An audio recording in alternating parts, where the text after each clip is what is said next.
Oop, okay, wait, my bad. Sure. Yeah, I did indeed mute my audio. That's my mistake. I was like saying like random sentences.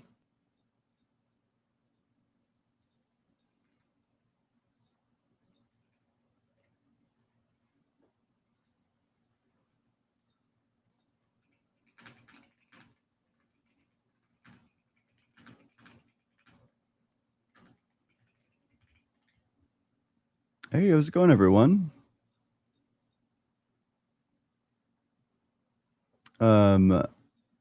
Make sure you're double tapping on that screen. Oh, Dean figured out. What do you know? Do you have any idea what he did? I tried doing one thing that I heard, but we'll see. Holy, that stuff is like obnoxious. But yo, check this argument against God that I was reading on SCP. Let me read the passage.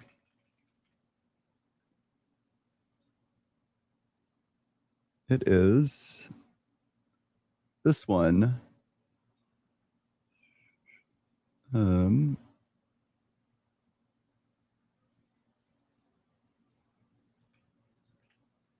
Okay, it's a lot of text. Okay, so God traditionally taken to be both omnipotent and perfectly good, God is traditionally taken to be both omnipotent and essentially, I don't know why the fuck I can't read. God is traditionally taken to be both omnipotent and perfectly good, and moreover, essentially so. So premise one, God is essentially, maybe like,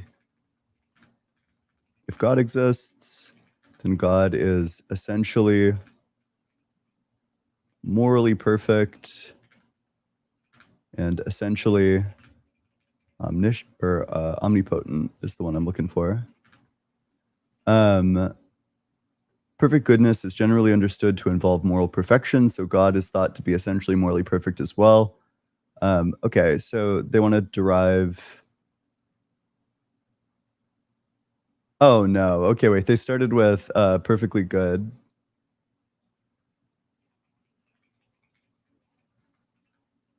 And then they're saying like from perfectly good, morally perfect, moral perfection. If God is essentially perfectly good, then God is morally perfect. Is that the one I think? Yeah, is morally perfect. Given that God exists necessarily, this means that there is no possible world in which God fails to be omnipotent or morally perfect.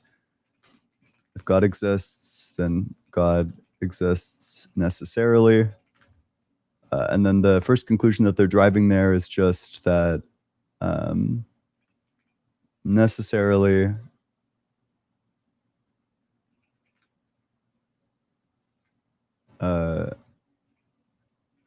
there's no world in which God fails to be omnipotent or morally perfect.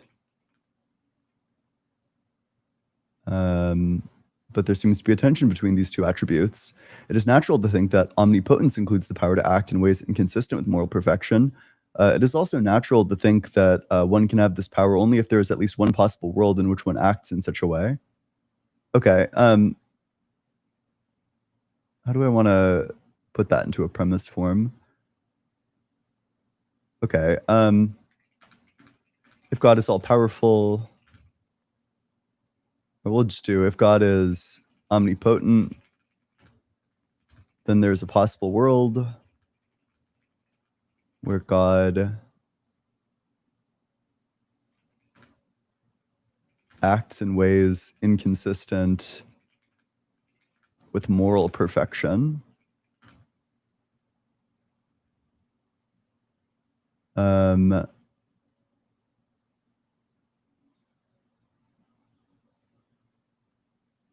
Oh, sorry, wait. Okay, they break this into two steps. If God is omnipotent, then God has the power to act in ways inconsistent with moral perfection. And then the fifth premise, they want to say there is a possible world where God acts in ways or sorry, okay, no. If God has the power to act in ways inconsistent with moral perfection, then there is a possible world where God acts in ways inconsistent with moral perfection. It is also natural to think that one can only have this power only if there's at least one possible world in which one acts in such a way. But of course, if there is such a possible world um, in which God acts in a morally imperfect fashion, then God is not essentially morally perfect.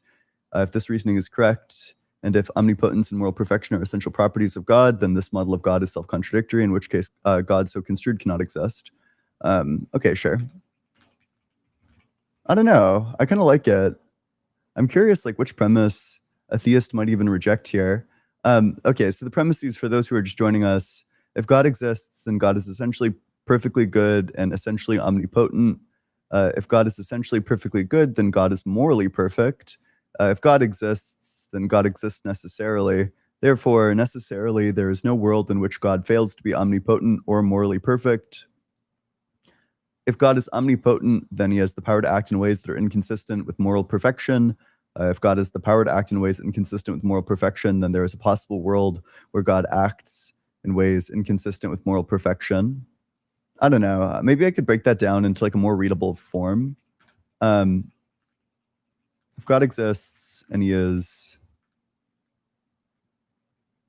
um, and he is essentially,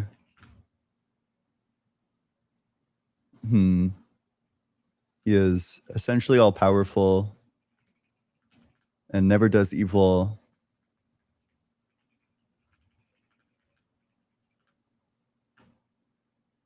Um, then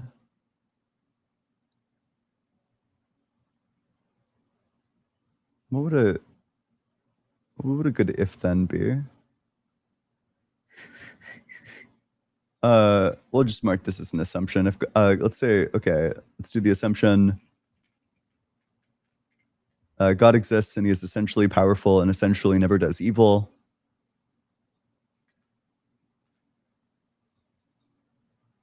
But you know, if God is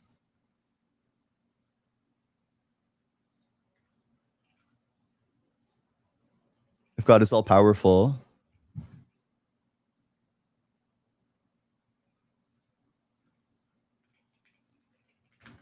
in fact, I'll just add up here. God exists necessarily, and he is essentially all powerful and essentially never does evil.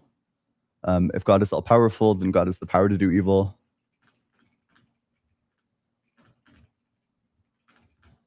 If God has the power to do evil, then it is possible for God to do evil.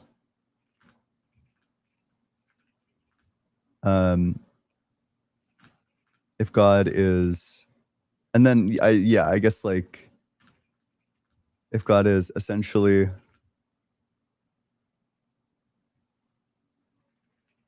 God essentially never does evil, then God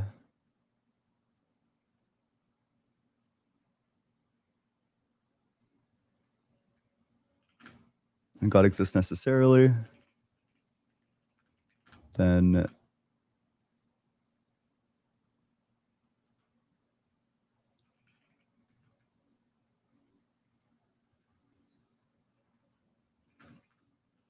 it is not possible that God does evil.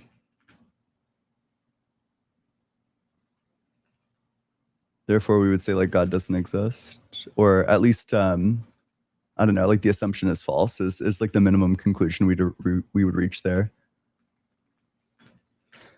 I don't know. Does this make sense? I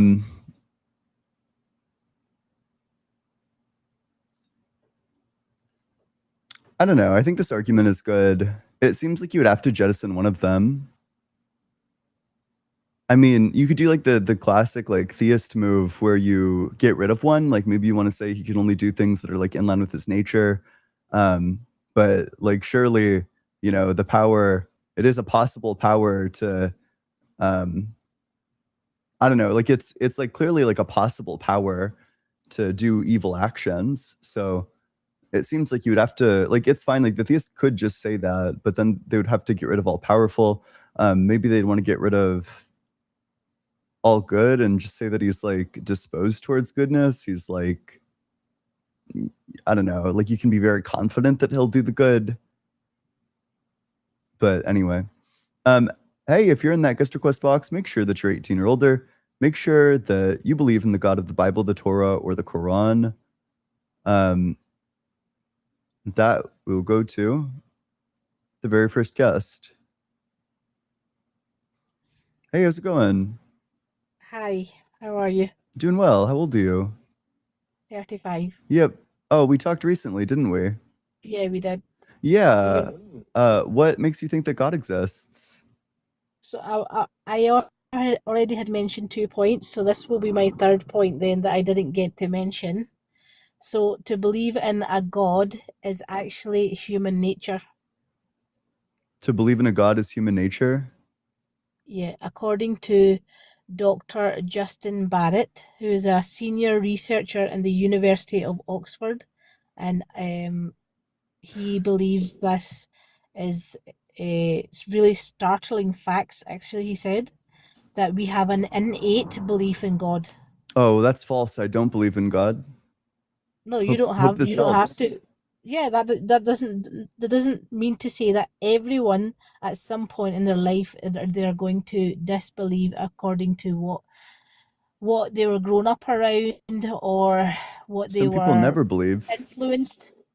So that this is the research that Dr. Justin Barrett has done. He has basically said What's that if his you take methodology? I'm super curious. yeah I have yeah no yeah idea how you could possibly prove that every single person has like an so intrinsic, like he innate belief in said God that's like basically gibberish.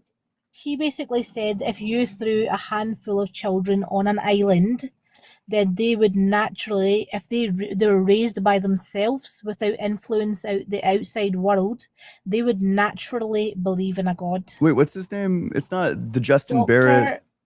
Yeah, Dr. Justin Barrett, a senior researcher in the University of Oxford. Oh, I hope it's not this Justin Barrett, the Irish far-right neo-Nazi political activist. No, I think you've got the wrong person. I very well might have the wrong person. Yeah, Oh, because sure, you sure, obviously sure. never Yeah, heard him I do. before. Okay, wait, the American experimental psychologist, um, founder of Blueprint, a nonprofit organization who was formerly director of the Thrive Center for Human Development, Pasadena, California, Thrive professor of Yeah. developmental science and professor of psychology at Fuller Graduate Psychology. Sure.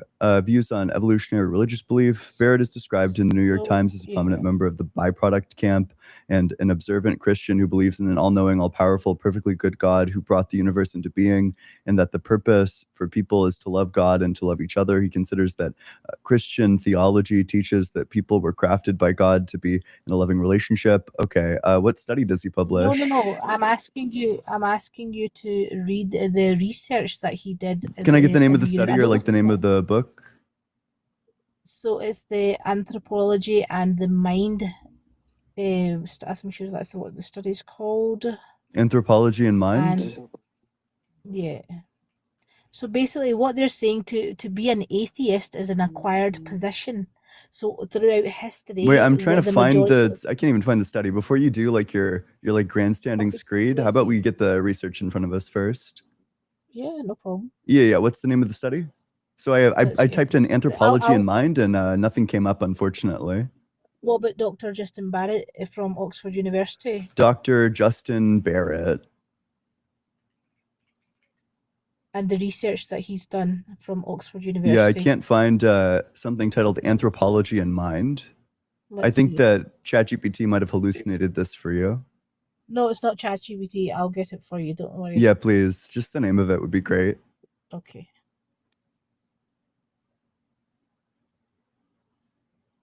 I don't know. I mean, it's kind of strange.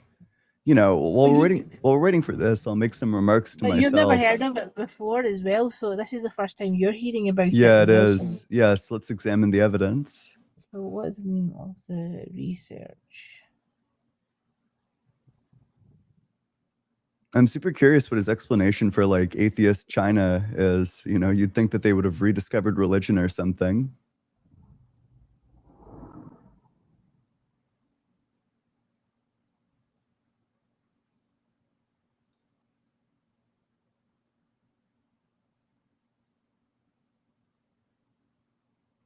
So it's the Cognition, Religion, and Theology Project. Okay. From human minds to divine minds, in which scientists from a wide range of fields distill their experience and knowledge into brief tours of their respective specialties. A well-known cognitive scientist offers an accessible overview of this interdisciplinary field, reviews key findings in this area. I just want to know what the argument is. Does he do like an original methodology? That's what I'd be super curious of. Basically, he's basically come to the conclusion that if you were to throw a handful of children on an island, they would naturally believe in God. So that's basically the conclusion he's came to. One sec. Let me go ahead and pirate this book really quick.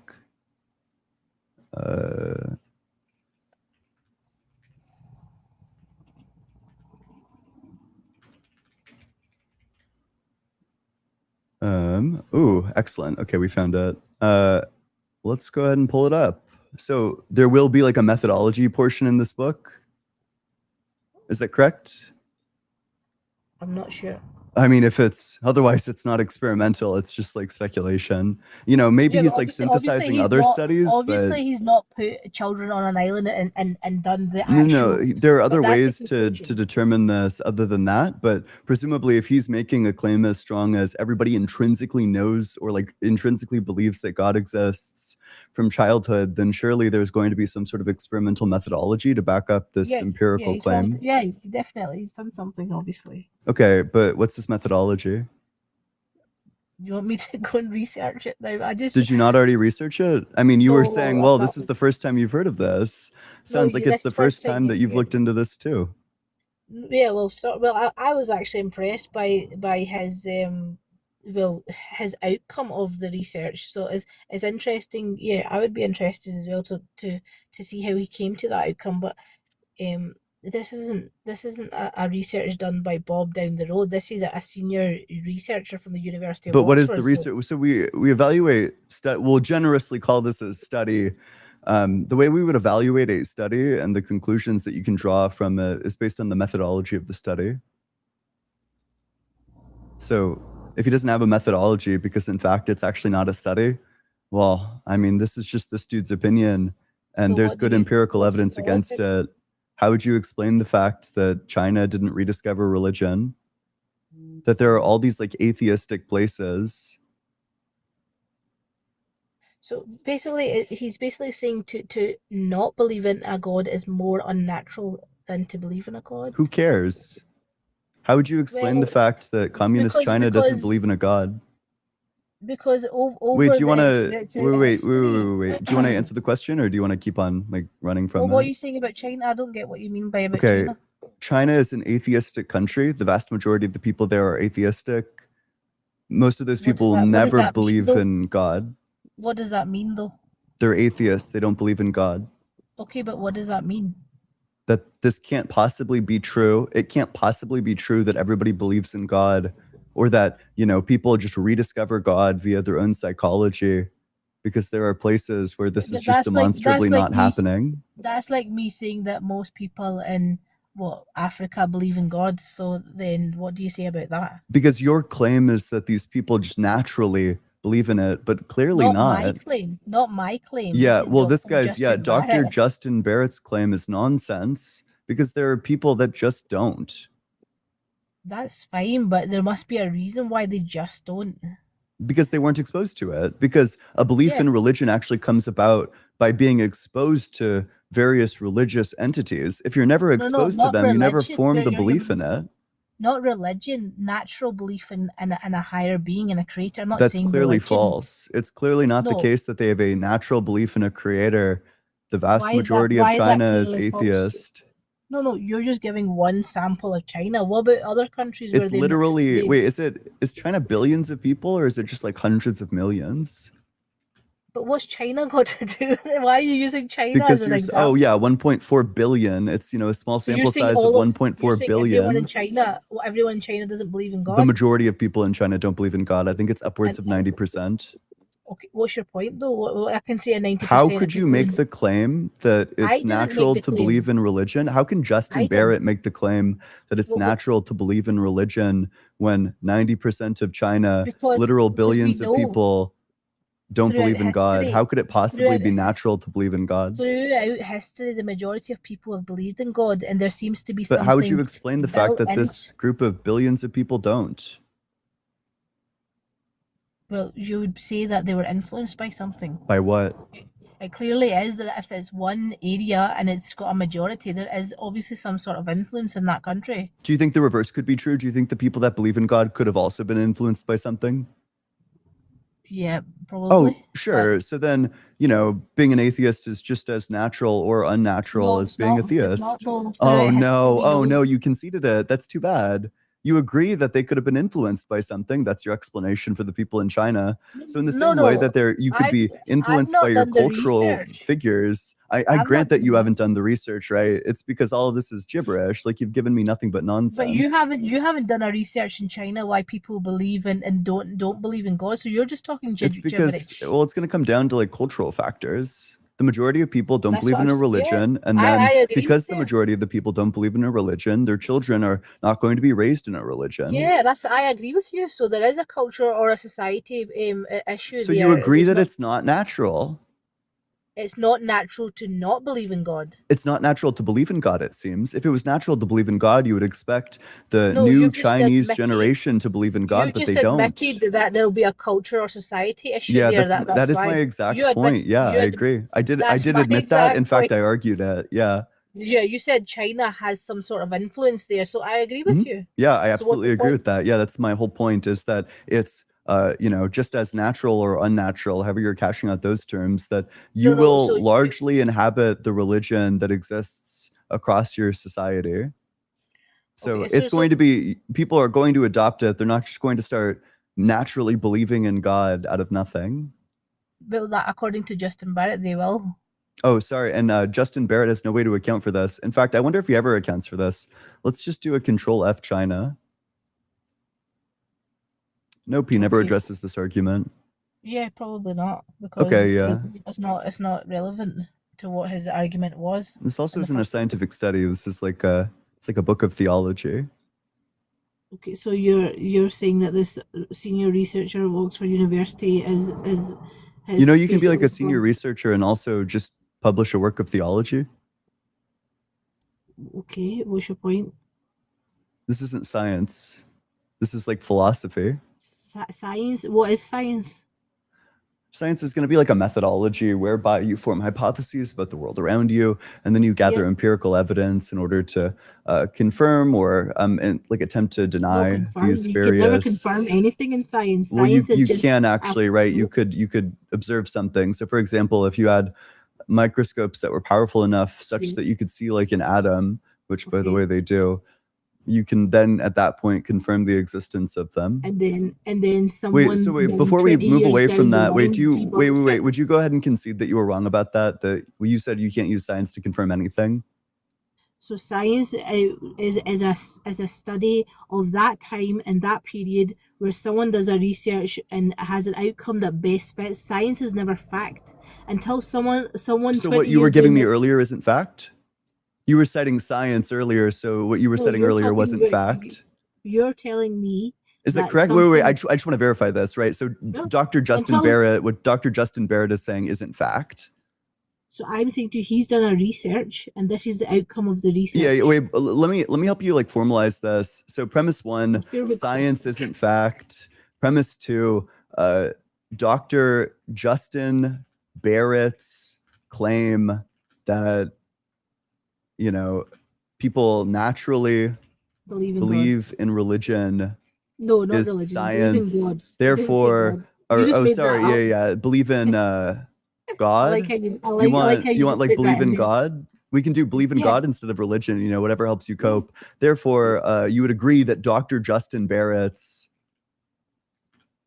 It's interesting. The people that are listening, they should actually go and see what this claim research is that about. people So naturally I'm glad you're believe talking about in this God because people isn't can go and fact. research Wait, this. so you would agree with the conclusion that Dr. Justin Barrett's claim that people naturally believe in God isn't fact?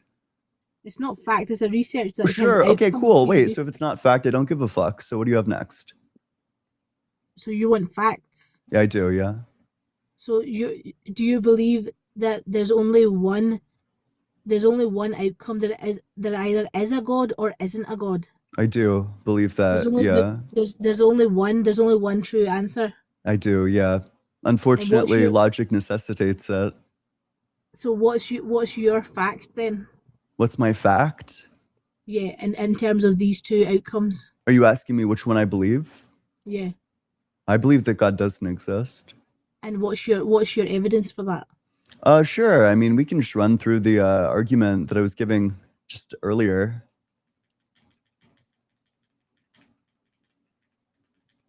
Oh, did I put it on like a different? God Yeah, let's do this God one. can be evil and Yeah, God exists Alright, go for it, necessarily. go So for here's the argument. Premise 1, God exists necessarily and he's essentially all powerful and essentially never does evil. Premise 2, if God is all powerful, then God has the power to do evil. Premise 3, if God has the power to do evil, then it's possible for God to do evil. Premise 4, if God essentially never does evil and God exists necessarily, then it is not possible that God does evil.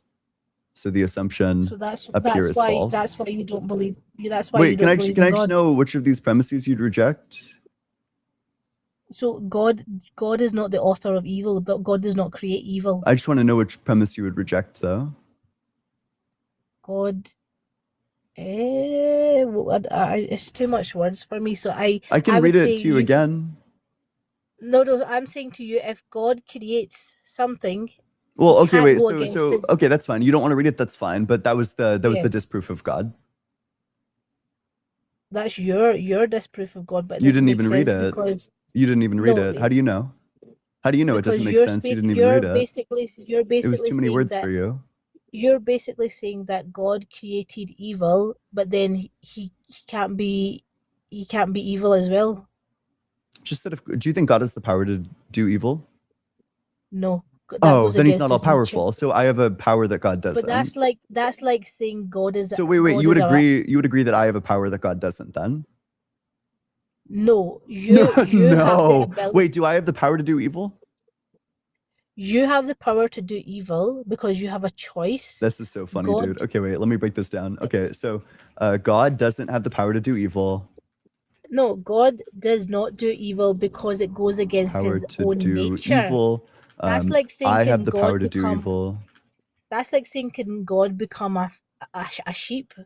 Uh, But why would don't. God go against its own or can God become a human?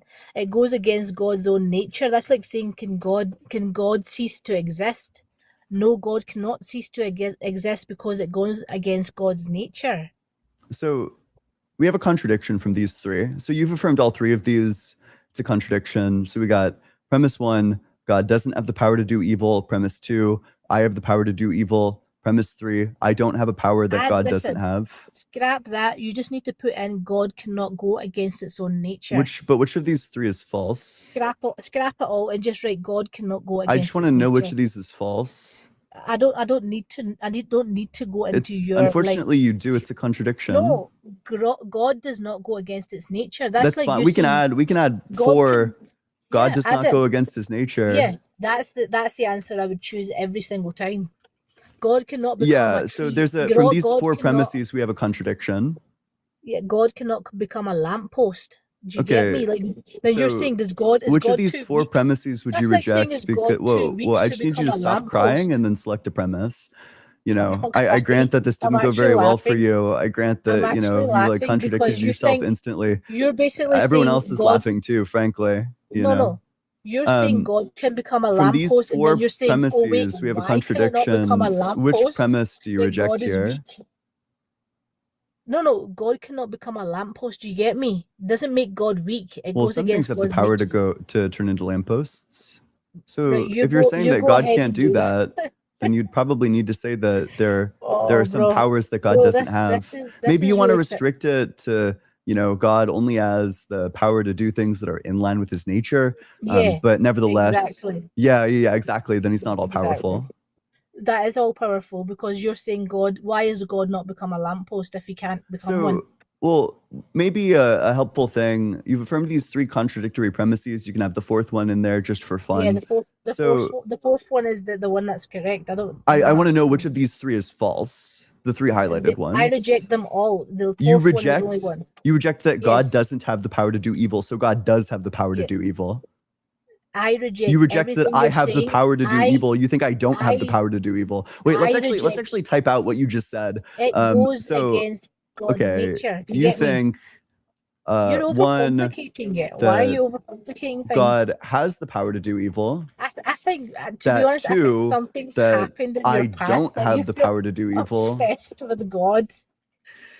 You are And actually 3, obsessed. that I don't know, maybe Can if I ask God you, has something happened in your past where doesn't, you're actually obsessed with God I don't know, right like now? there's a power So here's us here. We're having. I have that God doesn't have. I get it, bro. We're Christians and Muslims and monotheistic religions all You affirm have. all 3 of these? I don't know why you do that. I'm saying to you. Wait, are we into the? Oh, I see. We've entered into like the meltdown section now that you've arrived at like innumerable contradictions. Let's get down to the nitty-gritty. What you're on here. We have a good news. What do you have? What are you inviting people to? Nothing. Truth. Yeah. What truth? You the don't even fact know that God doesn't exist. I do know. Contradictions are false. If what it takes to believe in your religion is that you need to believe in contradictions, well, those are false. There's so no your religion must. contradiction, Whoa, wait! You just contradicted yourself. It's literally on screen in front of you. The contradiction. I told you God doesn't go against its nature. No, I know. The contradiction isn't that God does not go contradiction. against his nature. The contradiction is that God doesn't have the power to do evil. I have the power to do evil, but you don't think that there's any power that I have that God doesn't have. So add in there, That's God the cannot become a lamp. God cannot become a Yeah, lamppost. we can add premise 5. God cannot become a lamppost. Yeah. So do you get my point? How silly that sounds. That's basically so there's what still you're a contradiction saying. here entailed by the first 3 premises, so you would still need to reject one of these. There's no contradiction when it comes to You don't think God. that there's a premise in the first 3? I reject what you're saying. I'm saying God does not go against its nature. In fact, we can just formalize the contradiction. So God doesn't have the power to do evil. I have the power to do evil. Okay. Why are you obsessed with I have a power that God doesn't. And that there is no power that I have that God doesn't. That's the contradiction that you're affirming. Here's us religious folk with a 5-course meal, and here's Ian saying, "Come guys, come to our table where we don't believe in anything. We do believe in things. We believe God doesn't exist." Yeah, don't believe notably, we don't have contradictions in our worldview. You don't know why you're born. You don't know where you're going when you pass away. When you say why, are you asking for like a causal explanation? No, I'm asking you don't know the purpose of life. Oh, no, I do. The purpose of life is eudaimonia. Whatever that means. And you don't even know. Wait, so when you said that I don't know what the purpose of our life is, you were just wrong about that. You really are in your like full on like crash out phase. It's not. I'm actually laughing here because I think it's funny. You just started laughing because you realized that you were crashing out, committing like rhetorical suicide. Ian, you're inviting us to nothing. So I'm inviting you to truth. You can accept it or not. Maybe the cognitive dissonance is too strong for you. The truth is simple. Ian, you were created. You were created by one true God. Prove it. So who created you? My parents. And who created your parents? Their parents. And their parents? Yep. And then? The chain goes on until eventually you reach single-celled organisms. So how does that work? How does what work? You don't know how single-celled organisms work? I can give you like the rundown on like mitosis, meiosis if you'd like. So where did this all come from? Abiogenesis. Just out of thin air? Did someone No. Out of various organic compounds. And where did these organic compounds come from? Yeah, they're going to emerge from energy entering into various particle fields. And where did this come? Where did these The particle fields, the come? particle fields Where are did going the to energy? emerge via the wave function, Ian, ultimately. this is like you saying there were, for example, a bang, the Big Bang Theory. You admit Yeah, the event she has happened. literally no You response to this, by the way. you Brutal. admit the event happened. The You Big admit the Bang? event. Yeah. Yeah, we have like overwhelming evidence for the Big Bang. Yeah. So that's like you saying to me, there was a big bang in my living room, and when I opened the door, it was beautifully decorated and carpeted, and there's a little plant in the corner, and then you go, oh, it came from nowhere. I Oh, don't that's not know. what the Big Bang says. I think you might be a What bit does it? confused about the commitments of the Big Bang. You know, to learn a bit more about the Big Bang, here's what we could do. We could ask like the cosmologists, the leading cosmologists. So this was a survey of cosmologists. You know, what does the Big Bang say? According to 68% of them, the Big Bang is a theory that says that the universe evolved from a hot, dense state that says nothing No, about I whether didn't. there was an absolute beginning of time or not. I didn't say there was a beginning. I said you know the The event Big occurred. Bang doesn't claim to be the beginning. Yeah, I There's no didn't say reason to that think that either. there's nothing I didn't say before. that. You I said didn't that say I think that. that there's nothing before. Did I say that? I said to you there was a big bang in the living room and your whole room was decorated. What do you think the And Big you're Bang saying, is? no, This do you should be easy understand? because I just read to you what the Big Bang is, but what do you think the Big Bang is? It was an event that Oh, an happened. event? You don't think an Yeah. event could make my living room decorated?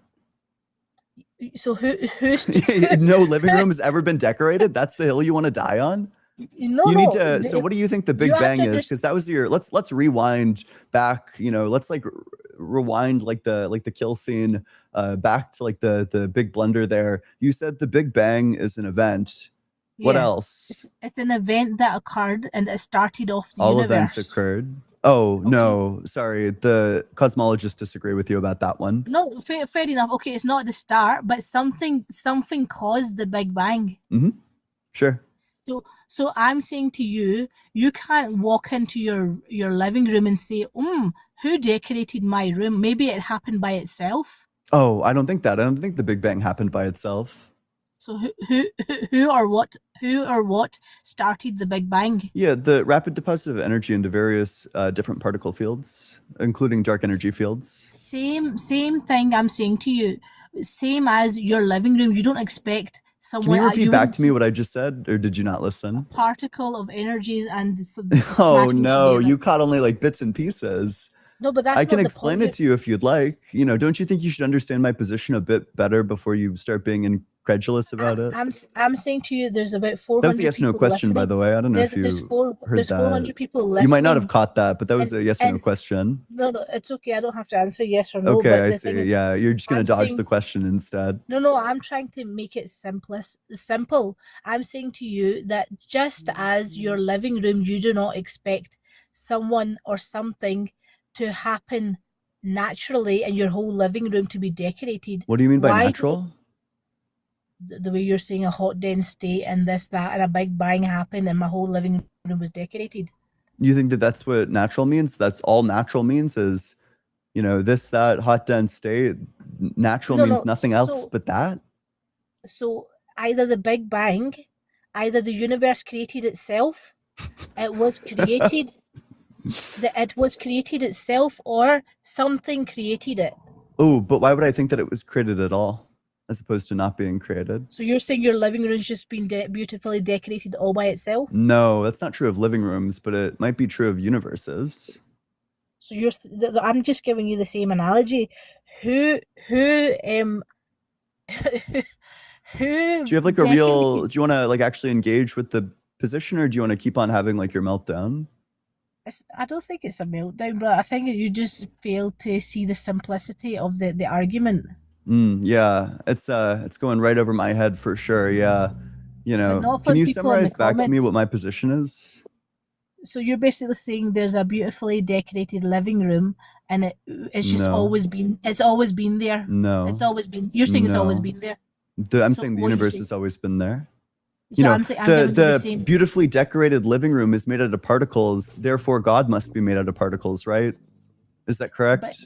But this same, your microphone is made out of particles. Yeah, therefore God's made out of particles. See how like completely brain dead stupid that is?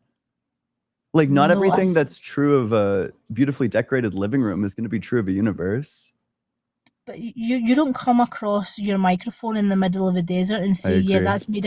that's made out of particles. Yes, it's just Totally created agree. itself. But you know what So else a desert is made out of? sand. Particles. So you're saying over time the sun shone and melted the sand into glass and it created my beautiful computer screen? No, it's not what I said. I didn't say anything That's what you're. even similar to that. Basically because the Are you like universe. physically capable of representing your opponent in like an honest way? Yeah. So according to Stephen Hawking's, the overwhelming impression is that the universe is one of order. So who created the order? Sorry, and when did Stephen Hawking die? What's that got to do with anything? I think that his information might be a bit out of date. I don't give a fuck what Stephen Hawking says. Well, it's so Unless sorry it's to say like that he some was a piece of like physicist. scientific formalism. Are you a physicist? No, but I know physicists, and you know they would disagree with this. Wow, I know engineers. Doesn't make me an Yeah. engineer. Well, yeah, but what it does do is totally undermine the appeal to authority. I don't care if Stephen Hawking thinks this. It's not scientific consensus. Science is never going to admit the supernatural Why not? Why do you think that? because they don't have that sort of capability. It's the Oh no, that's too bad. Wir halten zusammen, das ist unsere Pflicht. Damn, that's too bad. Paying you to be on here? Are people paying you? Some of them. Literally, people are Why paying does that you trigger to sit you? here and That probably makes you pretty No, upset, because- doesn't it? no, people are paying you literally. Yo, to you're troll oh shit. people Okay, I that- was right. You are like giga triggered by that. Listen, if you want like a safe space where people don't use logic, you're welcome to go to your well, you're Muslim, right? You can go to your mosque if you want like the place where people don't use logic. Well, yeah, okay, fair enough. So what do you want me to say then? So my reason for God is that the universe has order, and Stephen Hawking says the more that we discover about the universe, the more we discover it's one of order. Number two, Yeah, the super beginning don't of care. the universe. Wait. What about do you think all the physicists that don't think that the universe is ordered, is that evidence against it? Like who? For example, let's pull up one. Yeah. Well, we go and got Google it or chat GBT. Yeah. no, let me I saw him in the guest Ask request Chat. box. Ask Chat GBT. Which physicists believe that the universe does not have order? All right, it's my appeal to authority. What are you a physicist or are you a physics PhD candidate? Oh, here we go. So I just got my master's in Did you have to call a friend? Aren't you phoning a friend? Aren't you phoning Stephen Hawking? I don't need to. You just did.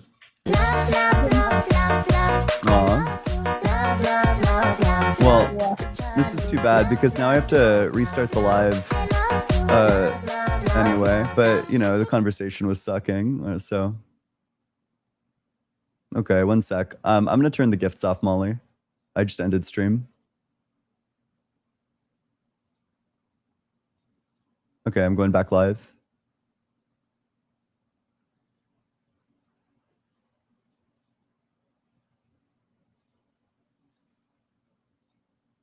Damn. Sorry, gang.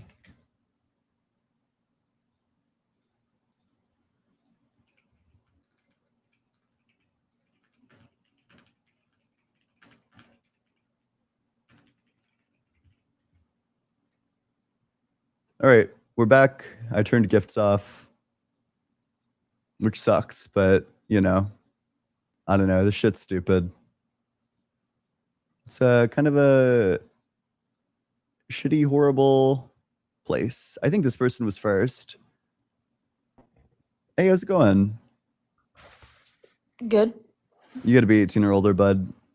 If you want to debate the topic, if you think that God does exist, make sure that you're 18 or older. Make sure that you believe in the God of the Bible, the Torah, or the Quran. I'm also fine if you're like a deist, but you need to believe that there's some sort of like ultimate being, and that being is personal. It's like a mind or something of that sort. And that we can go to. One sec.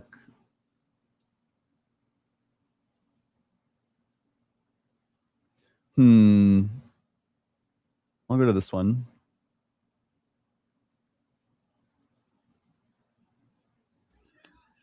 Yo, hello. Hey, how's it going? How old are you? I'm 18. Yep. What religion? No, I'm just a deist, sir. Okay, that's fine. Yeah. What makes you think God Right. exists? Well, I mean, we could just clarify what we mean by God. So, what I simply mean by God is just going to be this super intelligent being. Do you agree with that definition? A Or super intelligent being? yes, sir. I think it needs to be a bit more than that, right? Like, we might say that Dr. Blitz is like a super intelligent being, but I don't think that's, I don't think Dr. Blitz is God. I don't think that descriptive factor works there because I mean, if we take the big case that do hypothetically go in a successive function, it only goes in a successive function if and only if it's to be the case that is metaphorical. And I mean, well, just given within a biconditional there, the biconditional will obviously reject such partition that you're presenting. So it would be the case. There's that you no take fucking way. You gotta be joking, dude. This is like trolling. Wait, you think Oh, I'm trolling because no. I presented? Yeah, objects. you're like literally gibberating, like unironically gibberating. The biconditional of the metaphor, and it's going to be true in virtue of the function, the biconditional function that goes one to one onto from the relata between the word No, itself and the wait. meaning of the word. It's going to be one to But one. if it seems like I'm jargoning, then that is my apologies. You're I'm always willing it's to it's like reduce what I'm it's pretty saying. blatant, right? It's like genuine gibberish. Well, no, I'm not trying to gibberate. I mean, you actually just learn this in any classical book that you read, or you actually learn these terms in books, and it's just not jargon. Like, it's not sophisticated at all. But like I You said, learn I mean, if jargon you in think books, it's by the way. I said it's not sophisticated, so it isn't jargon. What are you talking about? That's a category error number one. But just chill no, out. jargon is just something that's what I going to be said like was niche or is unique to a specific if you area. want, I'm terms that always aren't going willing to to be reduce understood the by lay terms, people. and when I just reduce these So- terms, it'll be the case that I don't have to use such sophisticated words, which you actually learn in your average book. But that's perfectly fine. What I said was that we could just, have me reduce these terms if you think it makes it any better, which I did, by the way. I literally gave you the formula for the biconditional just to present what I even Wait, mean. so there when it goes let's into actually just successive get this. function. Let me go ahead and write this all down. We'll get it put on the notepad. Yes, sir. So, what do we got? What's the biconditional? The biconditional is if and only if. Yeah, I know what a biconditional is, but what was the Oh, biconditional? sorry. Okay, yeah, the biconditional is that Dr. Blitz will be God if and only if it's in a metaphorical sense. Dr. Blitz would be God. Biconditional, it's in a metaphorical sense. But your definition of God was an extremely intelligent being, something like that? Yeah. No, it was super, but if you think those Yeah, things super are intelligent being. Oop. Yeah. Super me to intelligent being. So, okay. Yes, sir. If Dr. Blitz is a super intelligent being, then we would say Dr. Blitz is God? Well, okay, no, because again, this is why I said this is what the biconditional applied given within the metaphorical sense there. And this is just to say that hypothetically, if this do happen to go in a successive function, then it would be the case that we don't take this as literal as a descriptive factor describing this God property or this Okay. God-like being. And that's all I'm simply saying there. So what I'm saying is that you're committing a category error and you're trying to use some sort of metaphorical sense in relation to the statement, but I don't think that is attacking anything. And I think that is just really bad on your end. Okay, so what I'm God's a super intelligent being, but Yeah. if Dr. Blitz were a super intelligent being, then it would be in a metaphorical sense. then Dr. Blitz would be a super intelligent being and also not God.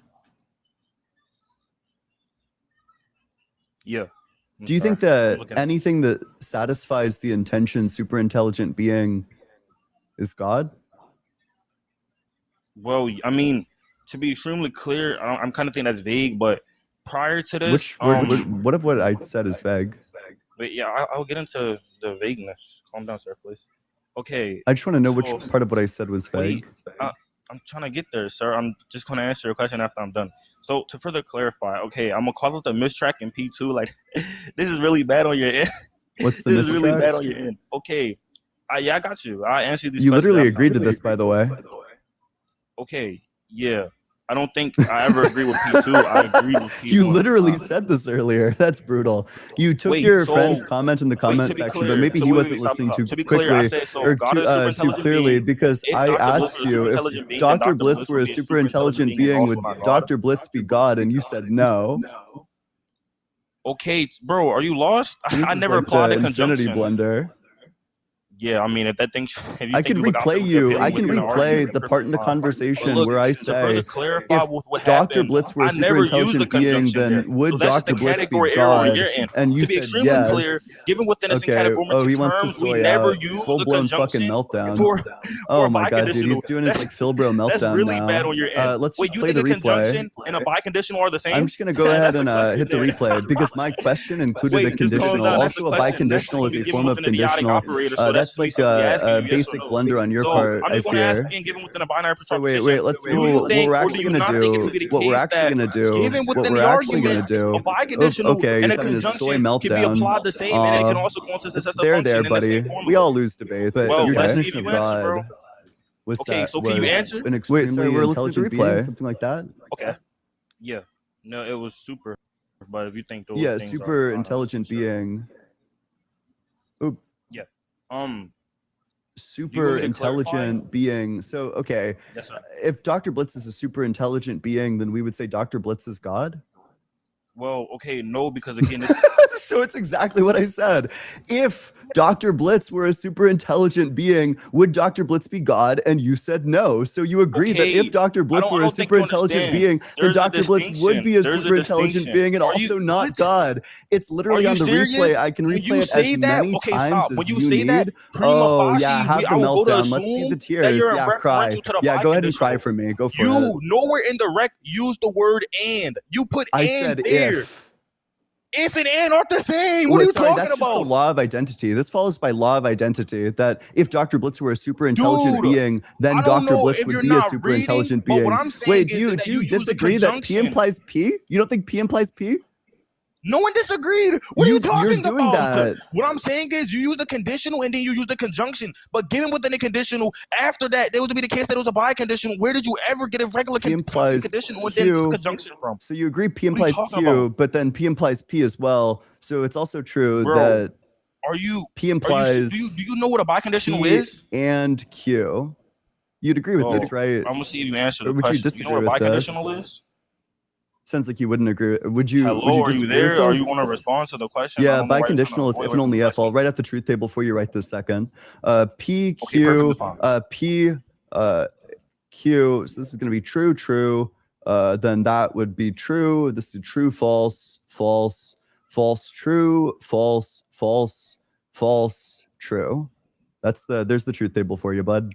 Okay, thank you. So So you agree that I do given know what a within that, biconditional okay, is. stop. Do you Given disagree within with that, this? Do you think that this think isn't that it's valid? synonymous with the Wait, conjunction? sorry. Do you think that this is a valid Well, that's inference just the rule? question there. So I'm gonna ask again. Do I you asked think you that a is in relation to the question. Do you just conjunction, want to or run do you from think that it? it's Oh, synonymous with buddy. it? Do you think this like full-blown fucking meltdown is going to do you Bro, good you're not rhetorical answering the points? question. I don't know if what you're trying So to I do just is want run to know if away you agree that and this is persuade your way out a of the valid question and like inference optically rule. appealing for your Do goofy you ass audience, but it's agree not that working, this is a buddy. valid So I'm just inference gonna rule, or ask do you again. Do disagree you that this is a think or valid do you inference not rule? think that In fact, given what within I the can do for conjunction you, because you're too formula, busy it like is to be the sewing the case that fuck it's out, synonymous with a what I can do, biconditional? I can just And give that's you the the truth question table there. for And I don't know this. if it's some sort of We arithmetical got position, but you can just PQ, answer that question because it is in a P statement, you dumbass. implies P Use your and tags. Q.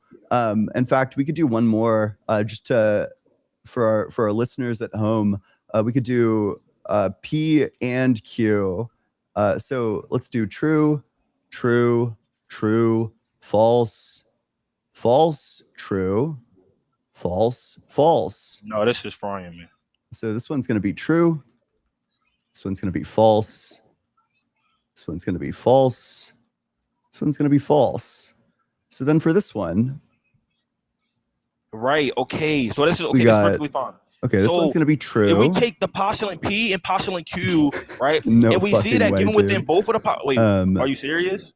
Anyways, if we take it to be the case that we hold two of these postulants, and I never use the conjunction, by the way, so we can clearly see, given within the assignment of Yeah, the truth but table, that from the the facts operation that P of the implies well-formed P. formula is Oh completely no! distinct than what Oh you're trying to no! He's present. like Then gibberating, it's not going to dude. be the There's same no fucking analytically, way that he and thinks that's that this just is going to be a true. good What are you strategy. talking about? This is like genuinely This is super really pathetic, dude. bad on It's you. like quite You good. don't look It's really going to optically be appealing in this okay. conversation It's at really all. going to be I okay, see dude. what You you're can trying just to do. stop having So your what I'm starting meltdown. to notice is that you're trying to It's persuade away really, from out of our actual dialogue. seriously You're going to trying be to put this okay. into sort of sub dialogue, into the case It's that gonna where be you okay. think There's you no look need to be good, having this but like it's really, full really blown embarrassing on fucking you like panic because attack, you dude. mistaken a There's like conjunction for a seriously no biconditional, and we reason to just be getting see this even upset. given within the Like truth table with honestly, the calm postulate P and the down. postulate Q, So we can so come to here's the the truth agreement table that for it. when You it's might attended to the notice well-formed something formula, it's interesting. completely distinct You might even within the notice that truth it value has the assignment there. same truth So table this as is the if really, really operator. bad on you. I And we can agree. even look at this argument in a Well, semantical I proof, disagree with yeah, that. It's semantical bad on me in proof the tree, sense and that this I'm will like be really murdering a bad. dude in real So time. look, Are you done if sewing you out? think it would look better on you, we look at a semantical If I truth like tree, jingle my we keys for can. you, But is a that going to be semantical truth helpful? I tree can jingle my keys. Oh, look at the keys. wait, Look hold at the on, keys. Oh, look at the question, keys. It's question. going to be okay. What is This that is too brown high ball level on the for key? you. Oh, What look is at the the brown ball on keys. the It's going to key? be What is that okay. brown ball on the Wait, key? so do you disagree or agree that Wait, this what is is a valid the inference wait? What rule? Well, you have hold the on, wait, well, it's highlighted on what the is the brown screen. Do you ball want on to calm what the is the fuck brown ball down? on the Do key? you want to? Oh, he's What short is the circuiting now. brown He has ball on one the key? insult. That's all he can do. I've slammed him so What? hard that he's What? concussed. All he Wait, can I'm just do is the asking, one like, what is that insult. Now brown he's ball on stumbling the over key? his words. He got rhetorically decimated, substantively decimated. I just want an Bro, answer you to the serious? question: is this a No, valid bro, I or was an just asking, invalid like, what is inference that on the rule? key still? Like, Which what is that brown one? thing?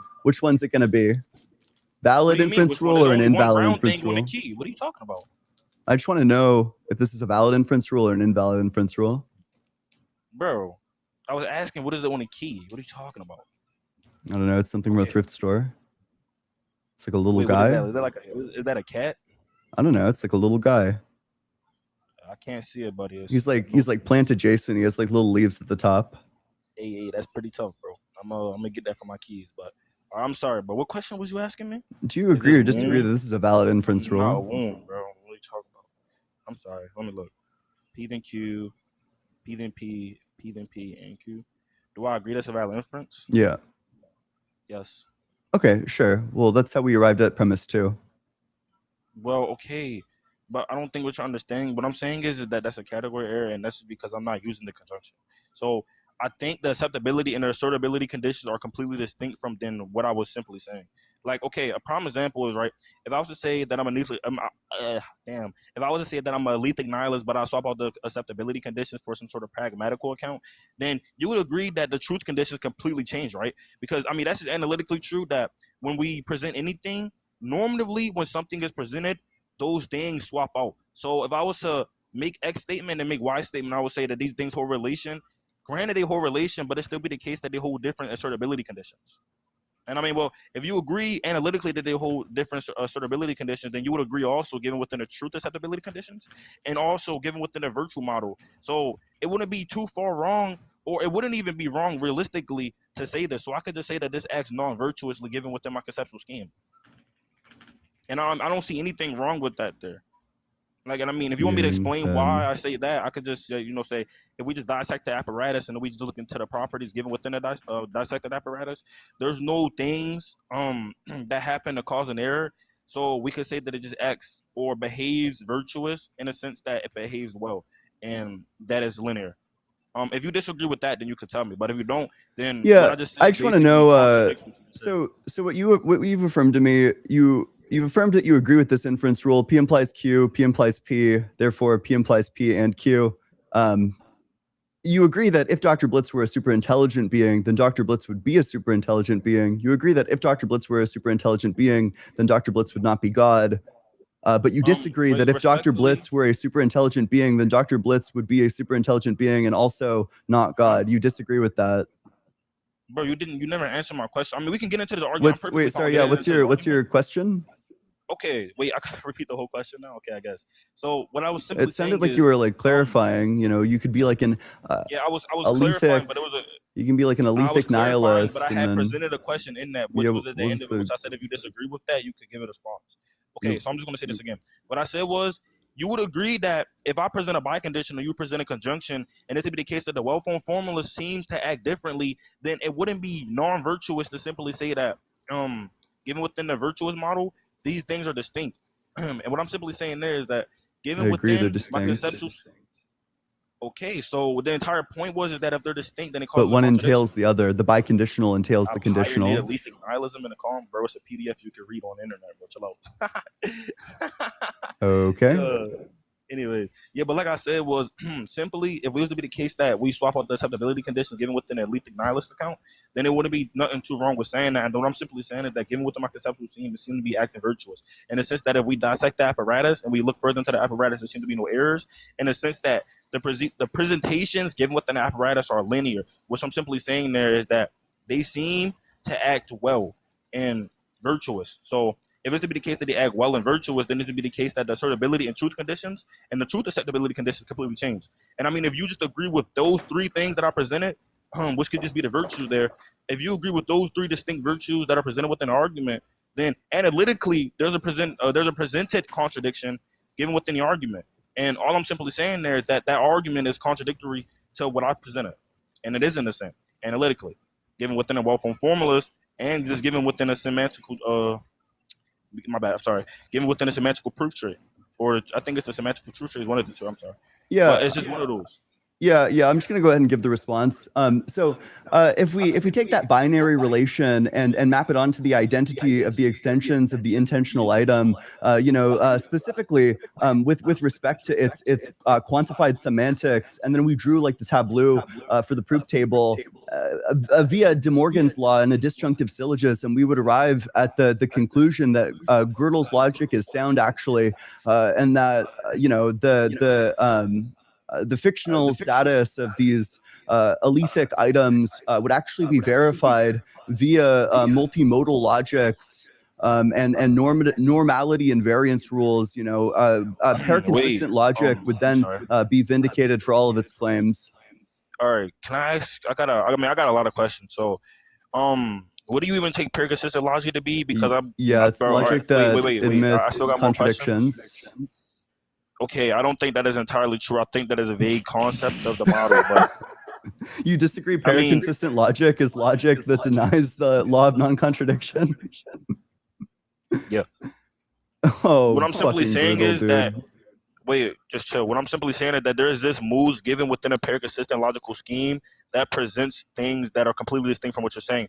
A prime example, I don't. This is what I'm saying. I don't think you actually read, but if you know what gentle pair consistency is, gentle pair consistency just simply says that P and not P can happen in the same universe. Okay, so it's just simply say that a contradiction. Yeah, a denial of the law of non-contradiction. You don't think P and not P is a contradiction?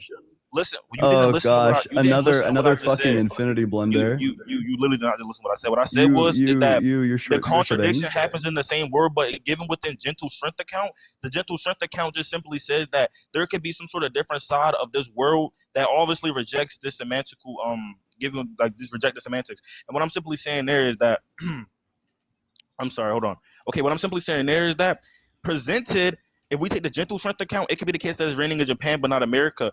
And analytically, given within the gentle strength account, it wouldn't be improper nor would it be non-virtuous to simply say that this thing here presents a P and not P. That's why I say prima facie, I can agree with you. But what I'm saying is that you're confused because prima facie, this thing do seem like a P and not P. But if it to be the case that we dive deeper into the model that's presented, then the model clearly goes against what you're saying. That's why I said I don't agree with that, because I think that you're putting it in a vague way, which I don't know if you heard what I said, but that was the first thing I said. I said that you're putting it in a vague way, so I don't agree with that. There's specific moves that disagree, and there's specific moves that do agree. A prime example is the industrial account or the Diolepius account. That's all I'm simply saying there. And that's what I'm saying. I think you're confused and you don't actually read. Because even if you read on there, right, it's saying, saying that, it is, okay, wait, look. Hey, Prod, Prod, would you mind, could you name 3 logicians? Named Ludwig Wittgenstein, Soy Fan Lee. Soy Fan Lee? Yeah. Soy Fan Lee? Yeah. How do you spell Wittgenstein? this? Oh, sure. SIU. FANLEE. Yeah, that's fine. That's fine. Wittgenstein, and Aristotle. I don't think that Wittgenstein is a logician. You don't think Wittgenstein is a logician? I mean, you can explain why you don't think Can he's a logician. Can you name 3 Wittgenstein books? Wittgenstein books? Yeah. Okay. The Path of Logic. I mean, you can actually that's literally a book. Brutal. Path of Logic. If I'm You're not a LARPer, wrong, dude. You're literally a LARPer. Why would you go around telling other people that they don't read? You clearly don't read. By the way, the Tractatus Philosophical Investigations on Certainty. You naming those 3 books don't distinct from me being able to name 3 books, my nigga. We got fucking LARPs who are over here. blurp, blurp, blurp so hard because I didn't name top 3 famous books. Wow. Yeah, these are I was just your going to name books that I read on. I can agree that I didn't read on those things. I mean, that's perfectly fine. just any of What I'm his 3 simply saying books is is that I fine. read on some of the books from Wittgenstein. You're asking me to name 3 books that I read from Wittgenstein, which No, I never didn't ask you that. insinuated, Just by the name way. 3 books. And I named 3. Bro, you said, okay, you said name 3 logicians, right? And then you further clarified that when we was talking about Wittgenstein, you said name 3 books, right? So Yeah. prima facie is to be the case that you're talking about Wittgenstein, which I named the book, The Path to Logic, and I was going to keep going, but you cut me off and you said that I'm a LARPer and You I'm are. LARP, LARP, That's LARP, true. Sahor. And True. you named 3 books from him that are famous, which I don't disagree with, which I actually can agree those are probably 3 famous books, which if you think that makes me a LARP for me not being able to account for those books, I don't see how, because I never said that I read 3 books from Wittgenstein, bro. You know, I you said can that I talk in a named way 3 that's normal. philosophers. You said name 3 logicians, and that's what I did for I you, bro. think I literally answered your question. and you try to when you've follow been up like with another exposed question. for LARPing, I think continue to There was talk with with like the LARPing, bro. Discord method is You just going to be like pretty embarrassing. Also, there's okay? like a bit of an echo. Do you have headphones? Yeah, I'm sorry, but you tried to get like this little gotcha moment by saying like name 3 books And from it worked. Wittgenstein. It was like a slam But dunk. it didn't work because I mean I don't see what you think you gained from that because I never asserted that I read 3 books from Wittgenstein. I I asserted never that I could asked name you 3. to name 3 books that you read. That's not what I asked. I just said name You 3 said books. you said name 3 books. Yeah. Regardless, bro. Okay, I think it's more intuitive to say that if I have to name 3 books, it's more intuitive to say that I must have read these 3 books. Fuck no, of course You not. don't, you don't That's think not that's more true. intuitive? No, So when of someone course say, not. wait. So if I was to ask you, play 3. Okay, so wait. So if I was to say play 3 songs from Blood, right? Or like let's say any underground rapper or something, right? And I would say name me 3 songs from these people. You wouldn't say hypothetically, or not even hypothetically, intuitively, this person is simply asking you to name 3 songs that you have listened to. No, they're just asking. And you they're can give me giving an names argument for of that if you disagree. songs. Okay, you do disagree. Thank you. Perfectly fine. Yeah, now for I want you to example, present like an argument for why. I could give you the name of songs that I haven't listened to. So, for Okay, example, I can dude. give you like the name of like Mitski songs that I haven't listened to. That wasn't okay. That wasn't a disagreement. What I simply said is that okay. I don't know what you know what the Vel disjunction is, but the Vel disjunction is an exclusive disjunction, which I'm taking into account. By the way, I'm not excluding. Obviously, there's other opportunity of it being the case that I am wrong. What I'm simply saying is that it's more intuitive. I'm not saying that I am definitively right. What are you talking about? What's I'm saying the it's Vel more probable. disjunction? Wait, how do you spell Vel? VEL. VEL. That's just the I think that's the Greek or Latin term, whatever the one. It's just in reference to the exclusive disjunction. Oh, you just mean the state. You're trying to. The word you're looking for is or. All No, of that. The because Vel or disjunction is just or is a broad term. No, or is a in the broad logical term. context. You're literally just talking Yeah, about okay. or. I would have tracked your meaning. No, dude, you're not Can you understanding. imagine you're trying to say like this or that needs to be true, and Right. instead what you say is this and the Vel disjunction that. Like, The further what the fuck are we clarity was if doing? you. This The is like further clarity LARP. was if it was the negation to be added from Bro, you. which is everyone to say who spends this or that, time but it like cannot be jargon both. spamming or just LARPing, which is why they have no substance.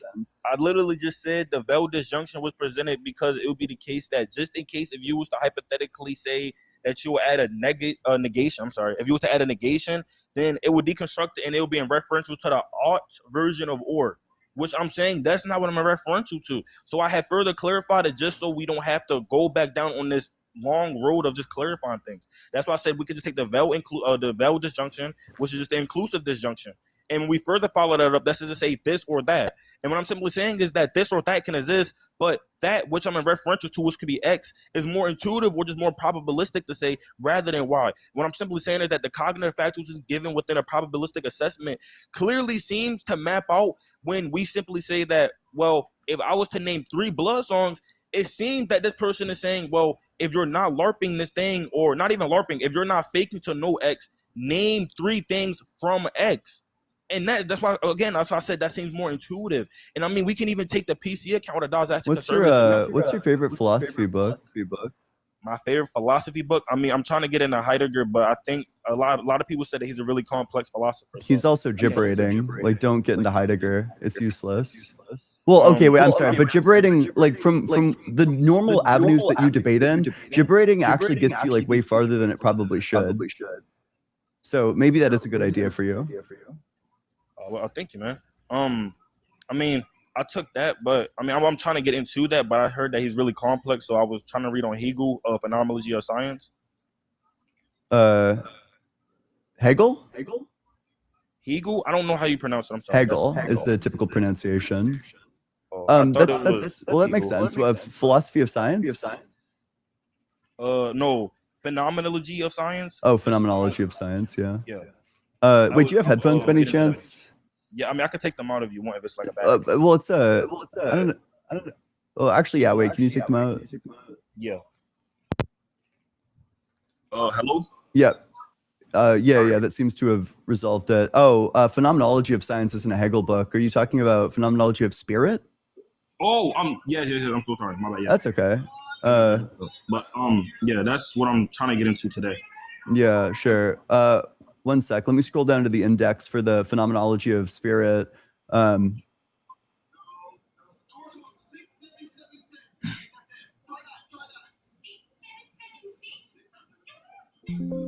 wait, I want to do that. What the heck? I'll just do this one and then. Excuse me, bro. Excuse me, bro. Oh my gosh. Holy shit! Like mute yourself or something. No, I'm sorry. It's slipping up. Okay. So we got. All right. Wait, can you zoom it out a bit? I can't see it too well. Sure. Yeah. We can zoom out a bit.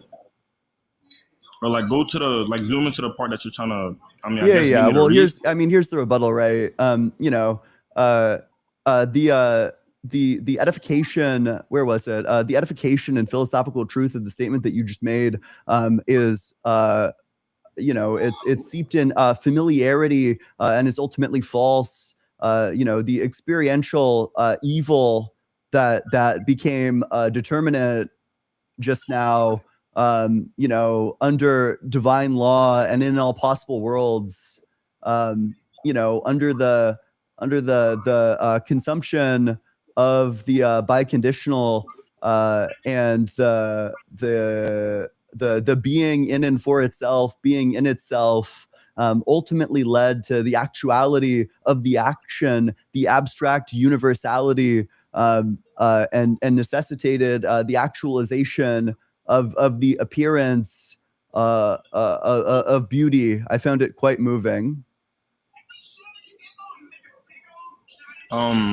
Okay, we're moving on to the next one. Let's read some supers.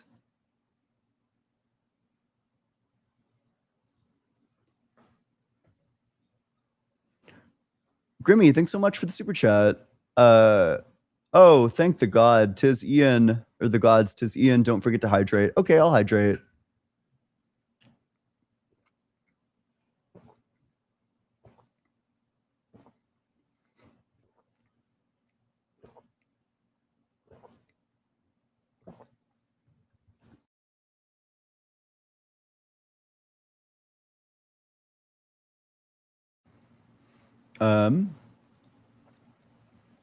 Miko Mekopo, thanks so much for the 5 memberships for the cool Corey. I appreciate that. Big W, Miko Mekopo. Aleph not here. Thanks so much for the super chat. W syllogism brainstorming sesh. I don't know. I know that there's ways to get out of that, but I don't know what they would be.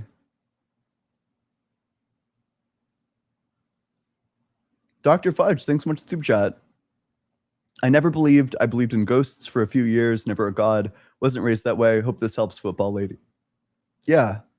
I mean, there's like just reasons to think that it's, gibberish, or I don't know, like it's just obviously false. There are some people that simply never believe in God. Like Dr. Blitz says that he never believed in God. I don't know. Is there like something unnatural about that? I don't think so. The Thrilled Cheese, thanks so much for the super chat. Watch all your debates. I've been teaching my mom some of your ideas. She's doing a podcast about living your best life and likes your moral arguments. Hey, I think that's fantastic. I think that's really, really cool, actually. Hard work. Thanks so much for the super chat. Thoughts on talking ethics with Lance Independent? I don't know. I think I'd want to be more knowledgeable about ethics. It also seems like we disagree in places where I genuinely don't know how I would even move the dialectic forward. Like, for example, he doesn't accept that intuitions are real, or he's like skeptical of them. So I don't know. He wouldn't find like that's unintuitive to be like a compelling response, and he doesn't think that you're contradicting yourself is like a reason to not do something. So I don't know. It just doesn't seem like there's ways to move the dialectic forward. Watch Steak, thanks so much for super chat. Finda Gamer is whoa, 130 stream streak. That's incredible. I appreciate that, Finda Gamer. Thank you. Bacon and Bush, thanks so much for super chat. I guess I have one of these. Yeah, congratulations on your one of those. Dr. Fudge, thanks so much for super chat. Basically, there's this thing called the hyperactive agency detection device. It's a bias we have. The children would most likely develop some supernatural ideas, probably not a god.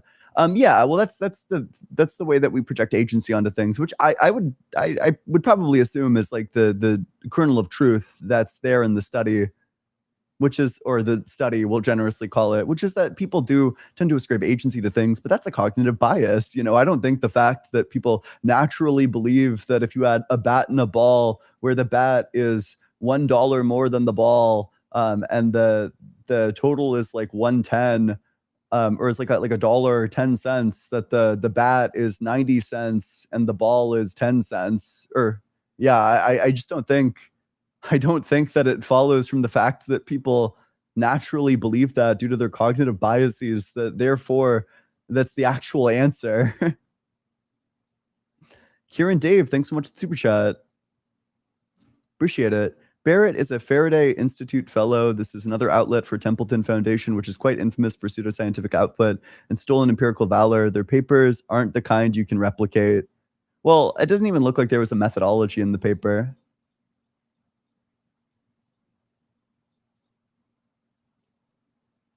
Oh, I mean, it was also a book, but yeah, whatever.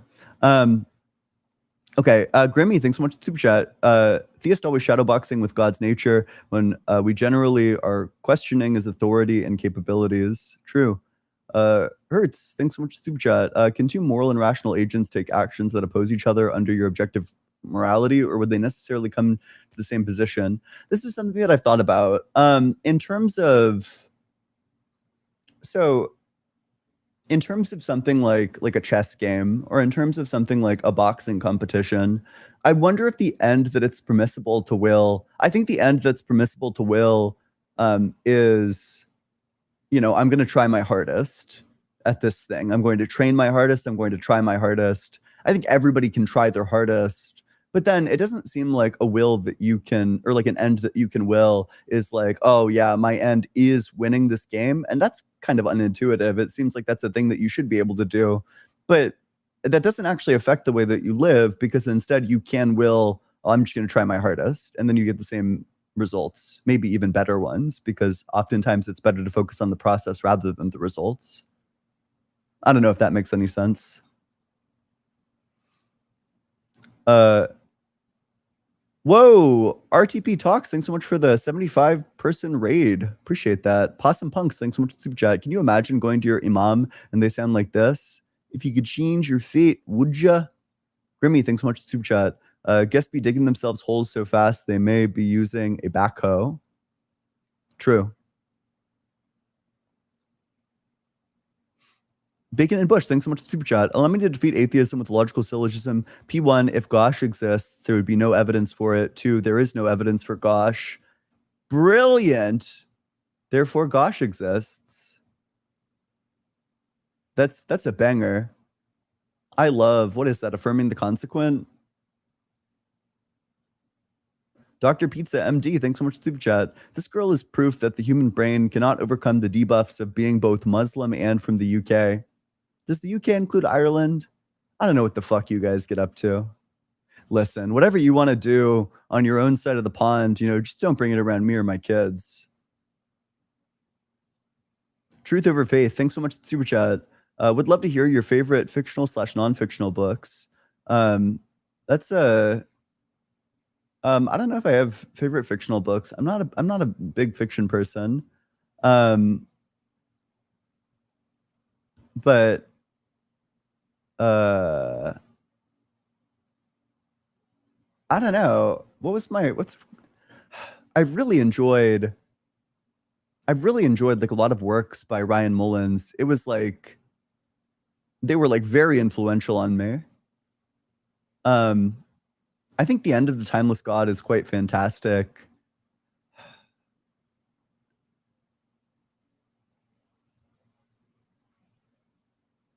I like Paul Bloomfield's book. I forget what its title is, but it was so good. I've stolen so many ideas from him. This dude's like the GOAT. I don't know. It's like one of the places where I'd be interested in applying for like a PhD is the University of Connecticut to work with him. The Virtues of Happiness, A Theory of the Good Life. That's the book. The Virtues of Happiness by Paul Bloomfield. It's a really good book. Kieran Dave, thanks so much for Super Chat. I recognize Proud Yersi from Phil Library blowout videos. Very funny to see them show up here. I don't know. It's just a silly strategy, right? Like it's just a very silly strategy to jargon spam, because I just think that it's like, I think people who know what they're talking about just see through it really easily. I think that only overwhelms you if you have no idea what you're talking about. Dr. Pizza MD, thanks so much for the Super Chat. I don't know what this guy's problem is. My dog loves it when I walk him. True. That's funny. Steve Alexander, thanks so much for the Super Chat. Insufferable gibberators and fake laughing when cornered. Name a more pathetic duo. I'll wait. Yeah, when all else fails. Ha ha ha. Ha ha ha.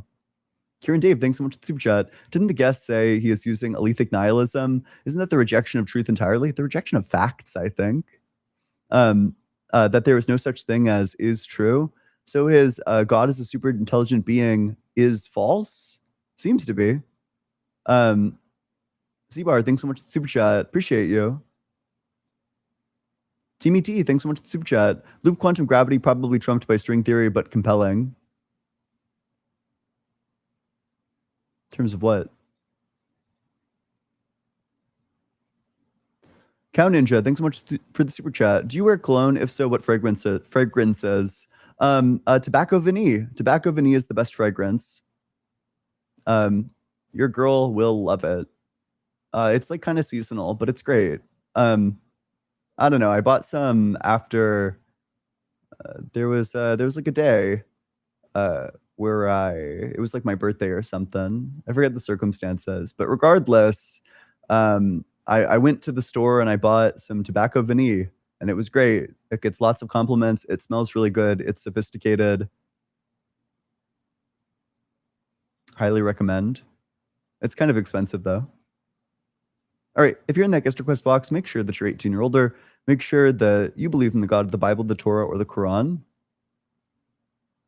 With that, we'll go to the very next guest.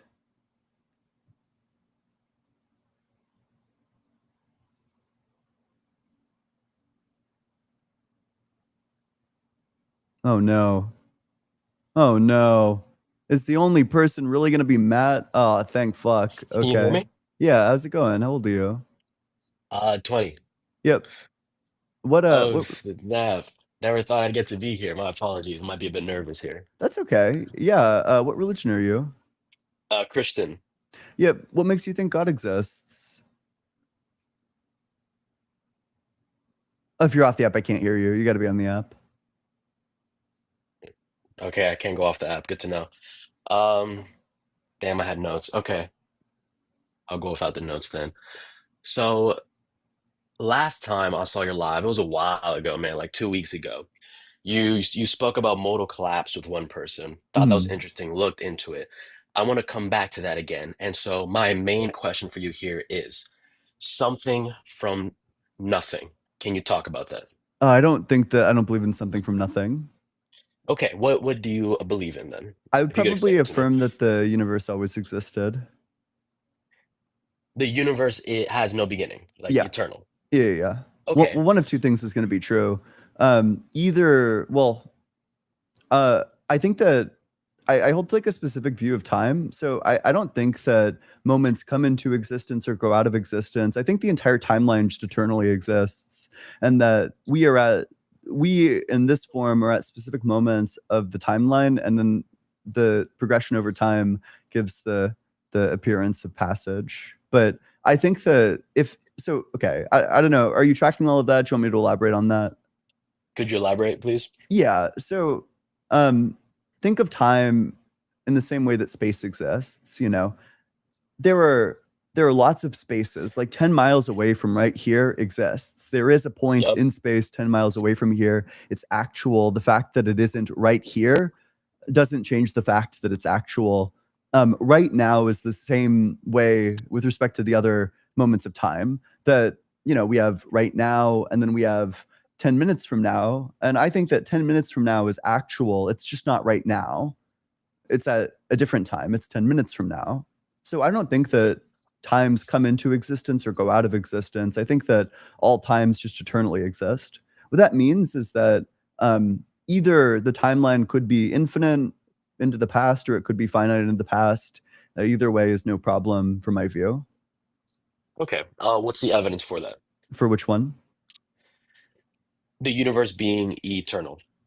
Sure. I could give you like an argument that if time begins to exist, then the universe will change from a state where time doesn't exist to a state where time does exist, but all change requires time. So in order to go from this like timeless state to a temporal state, you would need time to exist in the timeless state, which is a contradiction. So time can't begin to exist. I'll be honest with you here. You lost me a bit. Can you I write can, that down yeah, for me? yeah, I can totally break that down. Appreciate it. Yeah. Okay, so we got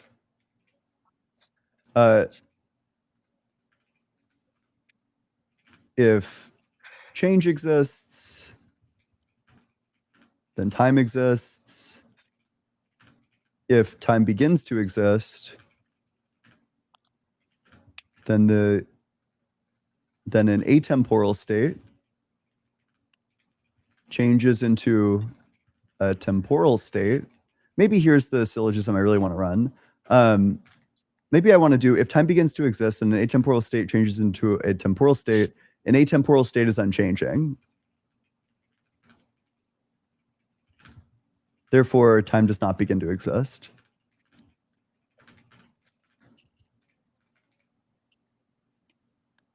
Break that second point down for me a bit, if you could. And Yeah. atemporal state is unchanging. Does that imply that for change to exist, you need time? Yeah, that's correct.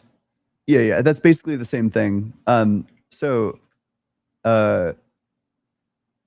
if change exists, then time exists. And that's true because if change exists, then there are at least two moments where one is before the other and one is after. But if there are two moments where one is before and one is after, then time exists.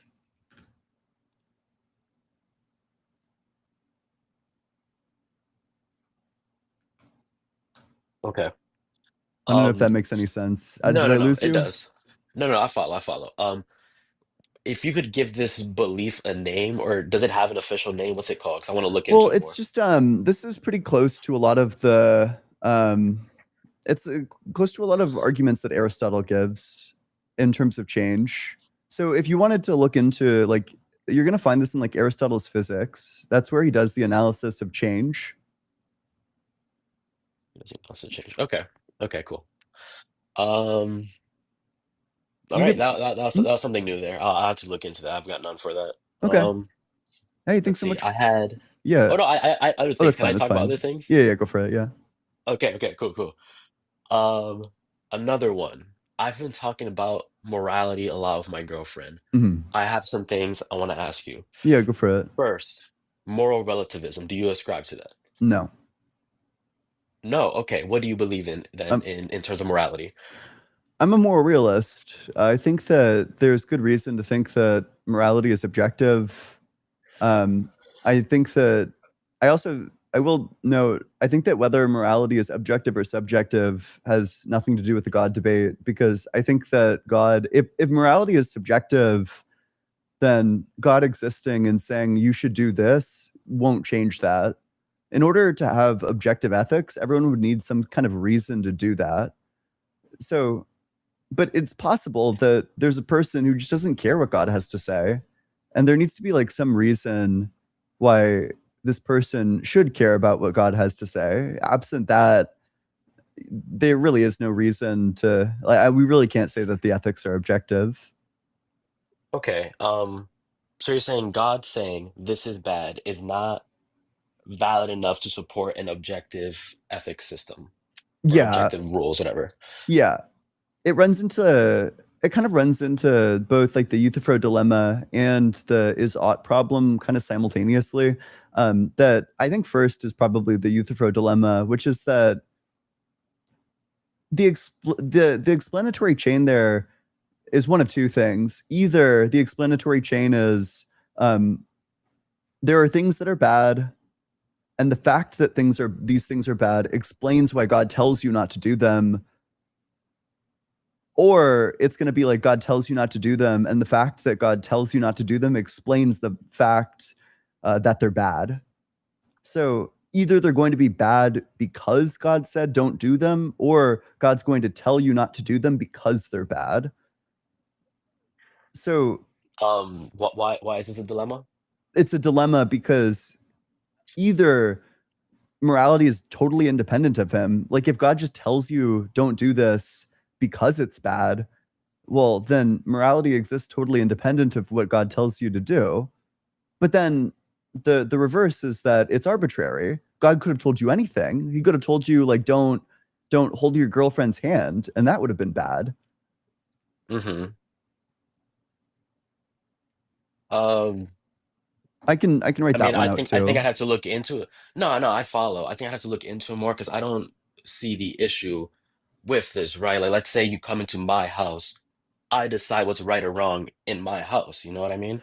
I So don't see the issue with this. you would affirm then the horn of the dilemma that says that it's bad because God said it rather than God said it because it's bad? Oh, Either God I, forbids it because it's I mean, bad. based on what I just said, then yeah, it seems that I would agree with it's bad because God said it's bad. Yeah. Again, I'd have to look into it more. Is that what the Bible So, well, supports? I'm not sure. That's what the makes logical reductio sense to me right now, though. there's like two reductios here. The first reductio is that essentially your morality becomes subjective to God's stances. God could have said literally anything.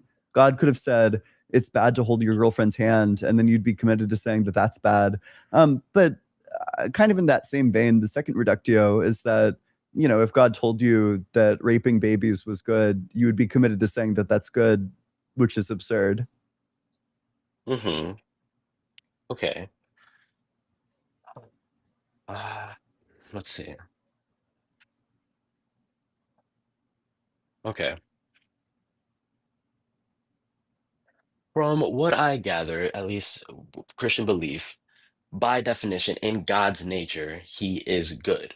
What doesn't come from God is not good, which is where we get his defining of good and bad. What comes from him, the things that are designed by him, by through his intention, that is good. Things that do not come from him, things that are perverted, are bad. Yes? Maybe. Is this Although good? let me clarify your position. So we have two options on the table. Either the fact that some things are good explains why God commands you do those things, or the fact that God commands you do specific things explains why they're good. I think I would have to choose the second one, like I said earlier, because God the beginning, right? If I were to go with the first option, that would imply that good and evil, or what is right and right is wrong, existed before God, Yeah, which goes against the definition of God. So yes, I have to choose the second one. sure. But then what was the resolution that you were trying to run earlier? Sorry, repeat for me again. You were telling me What was the something issue with the about like second one? God's nature is good, but if you're trying to appeal to God's nature as being like the Hmm. good thing, some people try to reject the dilemma. They try to say that, well, God is identical to goodness. It's in his nature. Yes, I think that is what I'm going with. Yeah, that This there. has two problems. The first problem is that this commits you to divine simplicity, which is absurd for like a ton of reasons. But then the second problem is that ends up committing you. You can like rerun the Euthyphro on this view too. You can say, either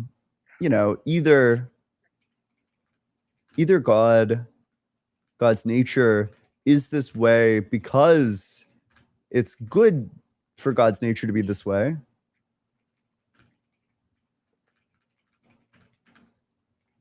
Or God's goodness is that way because it's in God's nature to be this way. So you can rerun the dilemma one further step. Okay, so if we continue, I'd have to choose 2.2 again. Okay, goodness is this way because it's in God's nature to be this way.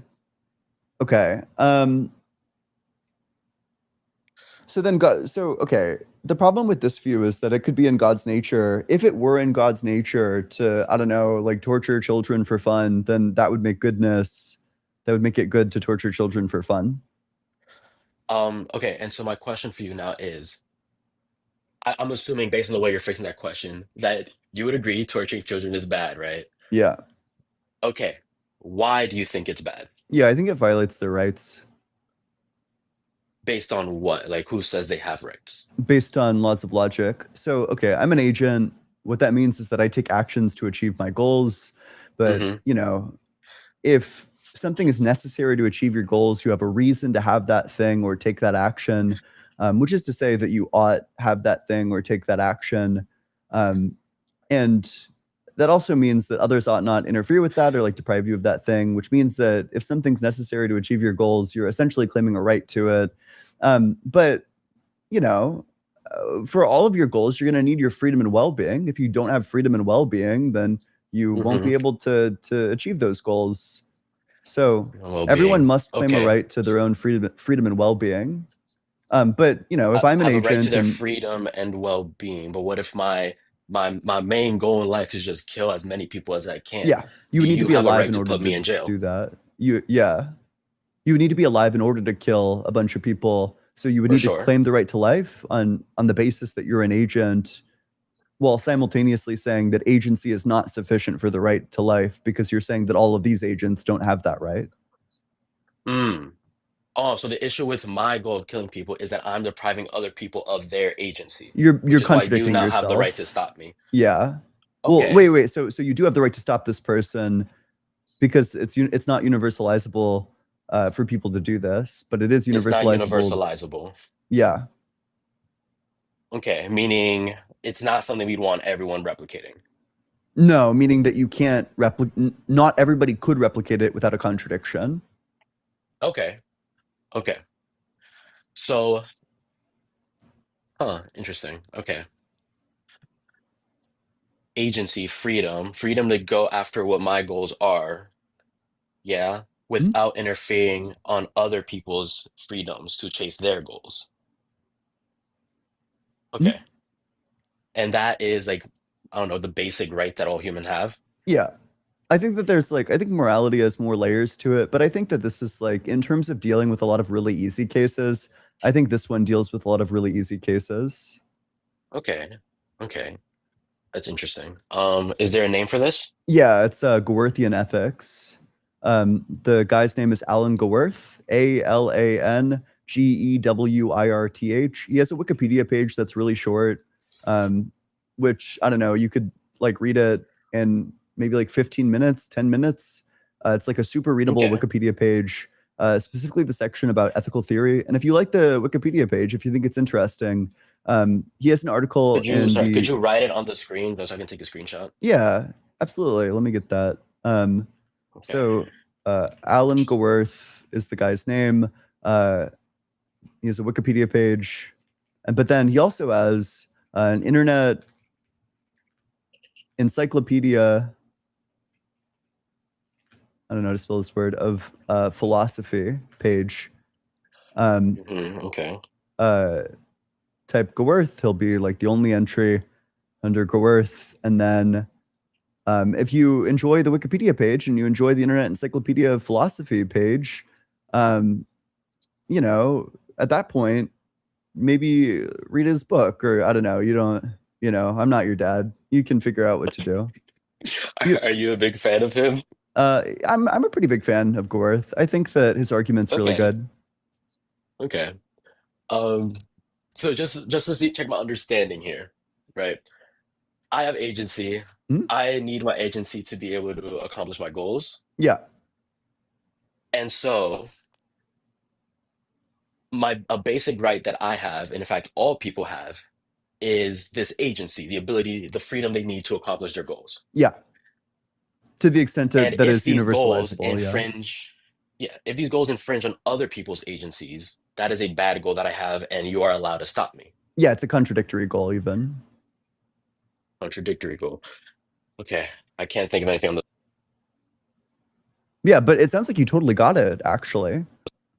No, I understand it. I think I need to think about it further because you said this applies to simple cases, and I have no basis for what I'm about to say, but I feel like there are some cases where that wouldn't apply for. I just can't think of them off the top of my head. Mm. Again, I have no basis for that. Maybe I look into it like, man, this is really solid, you know? So But I could give you some cases that I think that you need to build the moral system out to accommodate. Like, for example, this is like discourse that happened recently. You know, you're not going to be able to find the reason why it's wrong to like have sex with roadkill from, you know, the basis that everyone has a right to freedom and well-being. But I think the person that you owe that to is yourself. I think that you have certain further obligations towards yourself. So I think that the reason why you have to not do that would come from, you know, the obligations towards self, which you would have to build out through like some theory of like prudence. I mean, yeah, that you just brought up just now sounds pretty interesting. What obligations to self? That's what I want to do. What's the issue? So yeah, I think that this would interfere with a couple of things. I think that at this point I would probably appeal to like various like virtue ethics frameworks. So I think that everybody's trying to live a good life. I think that's the ultimate end. All actions that we do are directed towards the good life. The reason for that is that if we're taking a rational action, we can ask like, well, why am I doing that? And you can get some answer, and then you can ask, well, why do I value this? Well, why do I value that? And you can keep on like going up the chain, but each time you ask why, it expands further and further across the course of your life. So the ultimate end must be some orientation towards living that spans the entirety of your life. So, you know, the ultimate end is living a good life, and there are like certain things that are necessary to do that. In order to live a good life, you would need to be a successful agent that directs themselves and values things accordingly. Otherwise, you're not living a good life because you're valuing things wrongly. You're taking actions that don't align with the true value of things, which means that you've gone up to the poker table and you've like wagered too much for the hand that you have. It's irrational, essentially. And one of the virtues that's relevant and it's necessary to live the good life is something called temperance, which just means that you take the right kinds of pleasure out of things. You know, it's not saying that you can't have sex or that you shouldn't have sex. It's saying that you should feel like the right kinds of enjoyment with it. Like you shouldn't be having bad sex. You should be having like good sex. You're saying a lot of things here that's just raising more questions in my head. Bad sex. What does bad sex mean, as defined by who? So, okay, in terms of bad sex, it's going to come down to whether or not the sex that you're having responds to the morally relevant reasons. I think that everyone has a reason to value things like life. Everyone has a reason to I don't know, value things like not getting horrible infections from having sex with roadkill. Okay. I think that when you take account of these things that are required, it's gonna lead to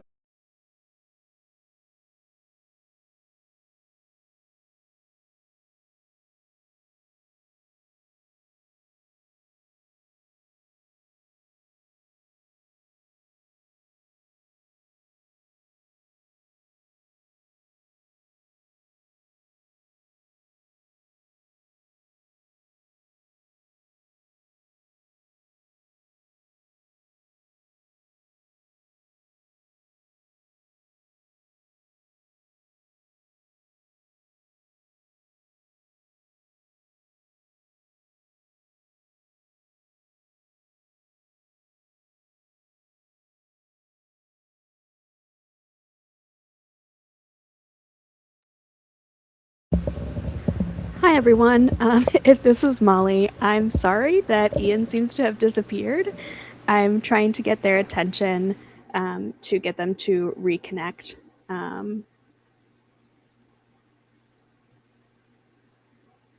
In the meantime, though, thanks for being here.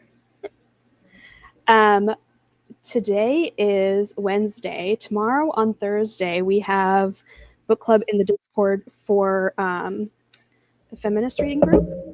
Oh, looks like Ian is popping back on. Oop, my apologies. I don't know what the heck. We should reach out to my stream crashed on YouTube, or it didn't crash, but the restream stuff.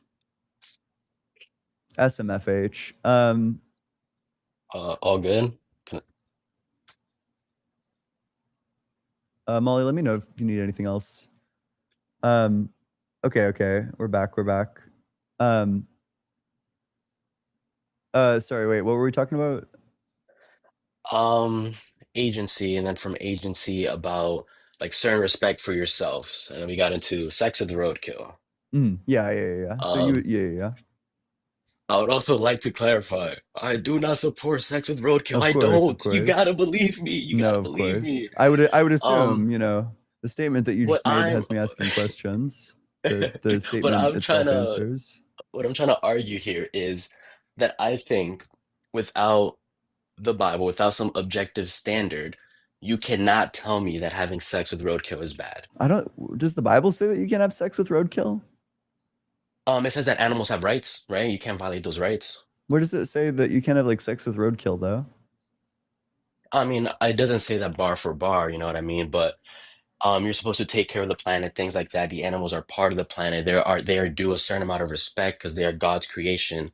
Likewise, why humans have innate value because they are God's creation. They have a certain amount of rights. Yeah. I think Um, that this is all like very in line with, I think the virtue ethicist could say basically the same thing, that this is like, you know, you ought respect animals because they share certain features with you. You know, they share the feature of being alive, and in virtue of like valuing yourself, you're gonna have to value things like life. mhm. So, you know, you should have like some basic respect for living things and dead things. And I think it seems like based on how you're presenting their view, I would agree with them on actually not even on the most part entirely, except for the why. Hmm? Because Why? you are, Why does I put up a verse up? I'd like to clarify. I don't support this yeah, view. no, Please I believe me. understand, But I understand. let me continue. Why does consent matter? Yeah, well, I mean, you know, consent matters Oh, because sorry, it's like not for humans, because you already explained it. yeah, Agency, yeah, freedom, taking away yeah, their freedom. yeah. It's like a Um, basic, yeah, let, um, do animals have agency too? yeah. By the way, Right. I'm vegan. I think that veganism is like true under basically every moral system. Oh, my girlfriend's vegetarian. I've been thinking about it. You know what I mean? Like, I've been getting a lot more into Christianity. I've thought about it. Is vegetarianism or veganism, if we're gonna go all the way there, is that the proper way for a Christian to live? I've been thinking about it. Besides the point, though. Yeah, Besides the point. Um, but yeah, I mean, agency, you know, freedom. yeah, they Okay. have agency, they have ends. I think that there's like something like innately well, I think you kind of have two reasons. I think that one of the things that we value about ourselves is our future goals. We have goals that we have that we would like to think extend past today, the current moment. Hmm. And if we value this in ourselves to be consistent, we need to value this in other people. And I mean, the roadkill certainly doesn't have the goal of getting fucked by you when it's dead. So Hmm. Do animals have larger goals? I don't think they have reflective agency, but they certainly act to achieve specific things. Hmm. I think animals have agency. I think humans have reflective agency, which is why we also have obligations. Reflective agency, I have obligations. Can you speak more on that? What is reflective It agency? just means that we're capable of asking the question, like, what should I do? Why should I do that? You're capable of like tracing through like moral reasons as to like, okay, I should do this for this reason. I should do that for that reason. This fits into my broader, good life in this way. Whereas I don't think animals have that capability. Like non-human animals, I don't think they have that capability. But I think that they have agency, and I think that Okay. agency is sufficient for things like rights. Reflective agency is sufficient for things like obligations. Obligations. Okay. Do you think the fact that animals don't have this reflective agency means that they have different rights from those of humans? Oh gosh, I think like weighing life is very difficult, but Mm. Mm. yeah, I think probably. Well, I don't know if I want to say. I have no idea. It sounds like a really thorny philosophical issue. Okay. Okay, sure. My intuition is obviously that we have different rights, but the extent to which, actually, yeah, I think upon reflecting upon it, yeah, we have different rights. There are certain rights that you have by being an agent. There are certain rights that you have by being a human, and there are certain rights that you further have by being like a reflective agent. And Okay. that maps onto the way that we treat a lot of people too. Like for example, Mhm. we don't give people who are like humans but severely mentally disabled or children, we don't give them we give them like basic human rights, obviously, but we don't give them Yeah, like I full was literally rights. Like you thinking can't about go that when there and asking like that question. you Like a can't. child doesn't have the right to vote or Yeah, whatever. exactly. Okay. Um, since I can't switch apps, could you please again just type a reflective agency for me, just so I can Yeah, screenshot that, I remind got myself you. later to look more into that? Yep. Okay. Ooh, Is there any reflective. time limit for guests? I should probably move on to the next one at some point. At some point. Okay, okay. Is there something else you wanted to talk about? If you're off the app, I can't hear you. Oh, sorry. Yeah, I have one more topic. Earlier, I forget which guest, I think the football one. You were talking about No, you weren't talking about, you had on the page, you had set up a couple premises.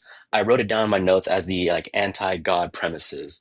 Does that ring any bells? Which is it? Would it be by any I think it was chance? about power or evil. Yeah. Okay. Let me pull Could you these bring those ones up. premises back? Yeah. So I got premise Yes. 1: God exists necessarily, and he's essentially all powerful and essentially never does evil. If God is all Mm-hmm. powerful, then God has the power to do evil. If God has the power to do evil, then it's possible for God to do evil. If God essentially never does evil and God exists necessarily, then it's not possible that God does evil. I could probably actually collapse this into, hold on, one sec. Yeah, go for it. Essentially never does evil. If God, oh fuck, I hit the insertion key. I hate this. Is it this one?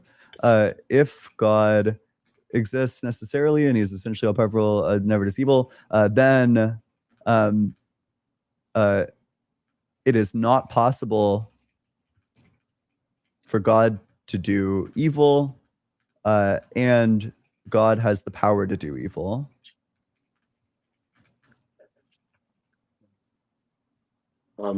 God exists necessarily. What does that mean?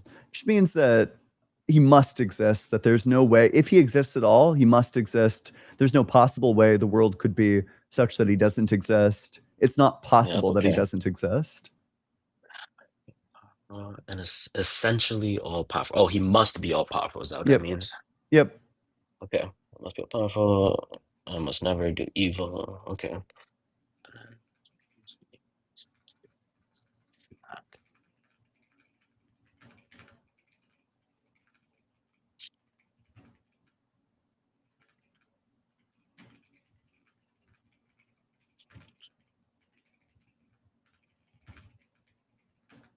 Yeah, sure. Okay, so the argument would be if God exists necessarily and he's essentially all powerful and essentially never does evil, then it's not possible for God to do evil, and God has the power to do evil because he's all powerful. Premise two, Mhm. or maybe I want to say, maybe the way I want to word this to make it clear, then God has the power to do evil, but it is not possible for God to do evil. But, you know, if God has the power to do evil, then it is possible for God to do evil. Because if you have the power to do something, then it's possible for you to do it. Therefore, it's not the case Mhm. that God exists necessarily, and he's essentially all powerful and essentially never does evil. Okay. One part here sticks out to me. Mhm. And essentially never does evil, meaning God must never do evil. Yeah, meaning like because God's all good by his very essence, and because he's necessary, you know, he must do the good, which is going to preclude him from doing the evil. So it's not possible that God does evil because he must do the good. Okay. And here's my issue with that. Um, God has free will. He can choose what to do and what not to Yeah. do. And that line there is and essentially never does evil, meaning he must do evil. The word must suggests to me that he doesn't have the free will. He must not do evil, right? Like he doesn't have an option to choose to do evil. Mhm. From what I understand of God, the Christian God, he can choose to do evil. He has free will. He can choose to do evil, but it's not in his nature to do evil. So he would never choose evil. Just like I can choose Yeah. chocolate cake or vanilla cake, but I hate vanilla. I would never choose vanilla, but I sure could, right? Okay, so just to clarify, is it possible that God does evil?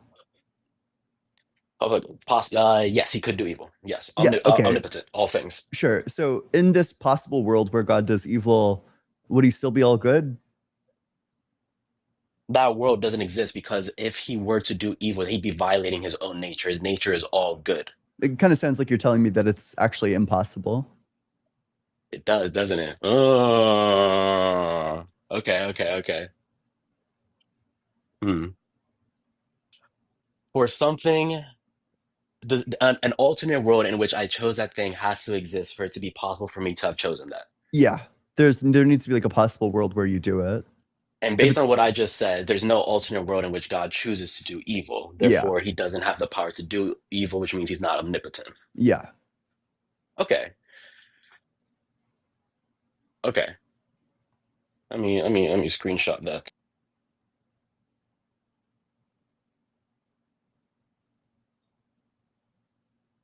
I think if I had some time, I could think of a response, but I don't want to hold up the other guests too long. That's all good. Yeah, it's totally fine. If you want to come back sometime, that's totally fine. I will be back, Ian. You will remember my name. I will. I hope to see you. Till next time. See Yeah, ya. great talking to you. Appreciate it. Likewise. All right. Make sure you're double tapping on that screen, sharing it with your friends, doing all that good stuff. Wow, this argument's way better than I thought it would be. I didn't think I'd be able to get it down to two premises, but the premises are kind of like unclear.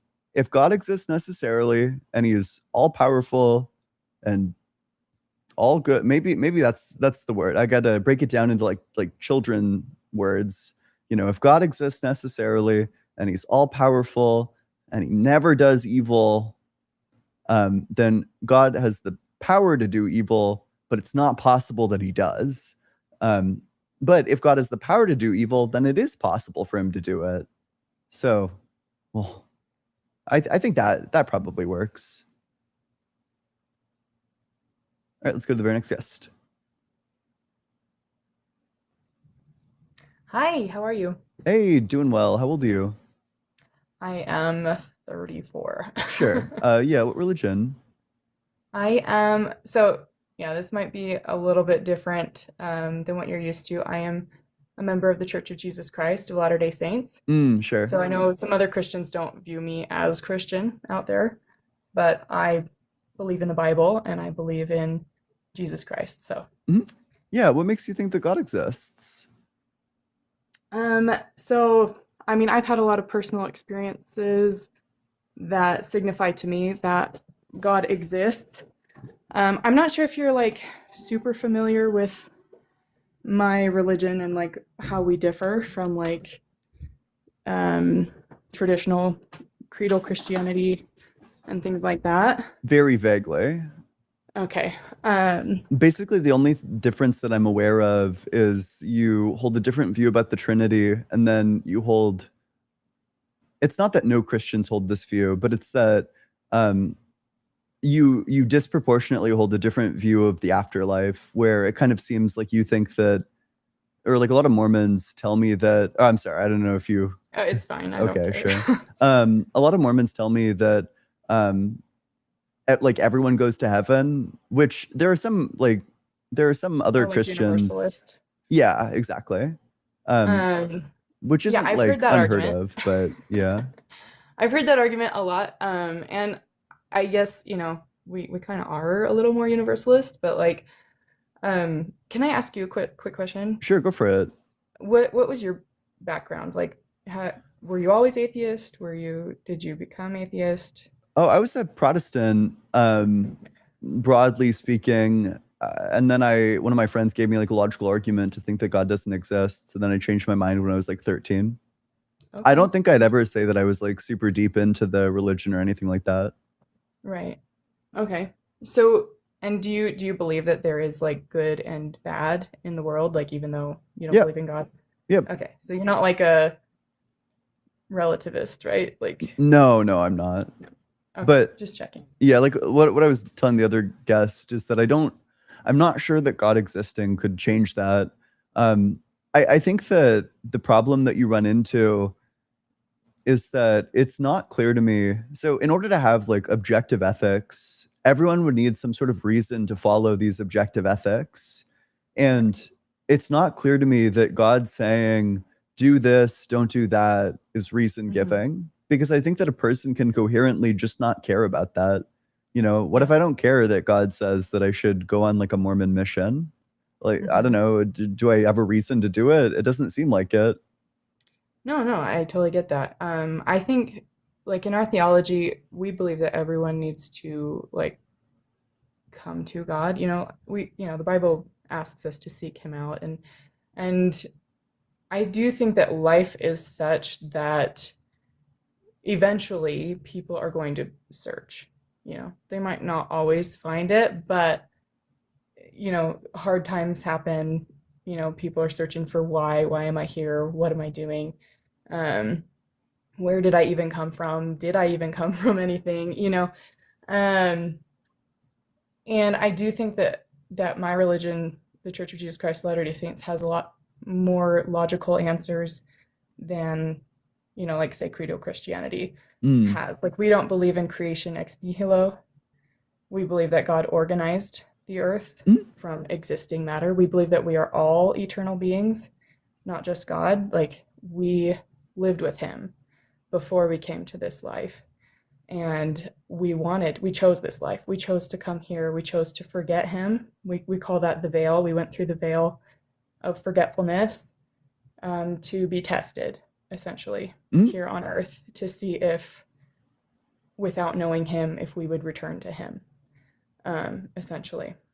Yeah, I So, mean that makes sense. Although there is like something that's weird about that, insofar as like God's an all-knowing being and like an mhm. all-powerful being, probably. So certainly it seems like God already knows the answer to that, and He has the power to inform So us of the answer of that, and maybe even like give us what it would be like the memories as if we had lived these lives. Um, sure, sure. So I guess, have you ever heard of the holy secrets of the Book of Enoch? no. Okay. It's really interesting. It's sort of apocryphal scripture. We believe in a lot of things. Like we don't believe in just the Bible. We obviously believe in the Book of Mormon as well. And we also believe in modern prophets and modern revelation. And we believe that um, that there's a pattern that is shown to us in the Bible where there are times of apostasy. Like after Joshua, there was no prophet until I think it was Samuel again. Anyway, Mhm. so there's times where there's a prophet, and then there's times where there's apostasy, and then there's times where God calls a prophet, and it's all based on his followers' wickedness or righteousness, depending on whether they follow him or choose to follow their own hearts. And God's whole thing is like, I just want to dwell with you. Like, I want you to return to me. I am your Father in heaven, and that's what I desire for you, is that you live with me in happiness and like eternal life. But so we believe something a little different. We believe that there is a law affixed, right, in heaven, and that God is God because he obeys that law perfectly. If he disobeyed that law, then he would cease to be God.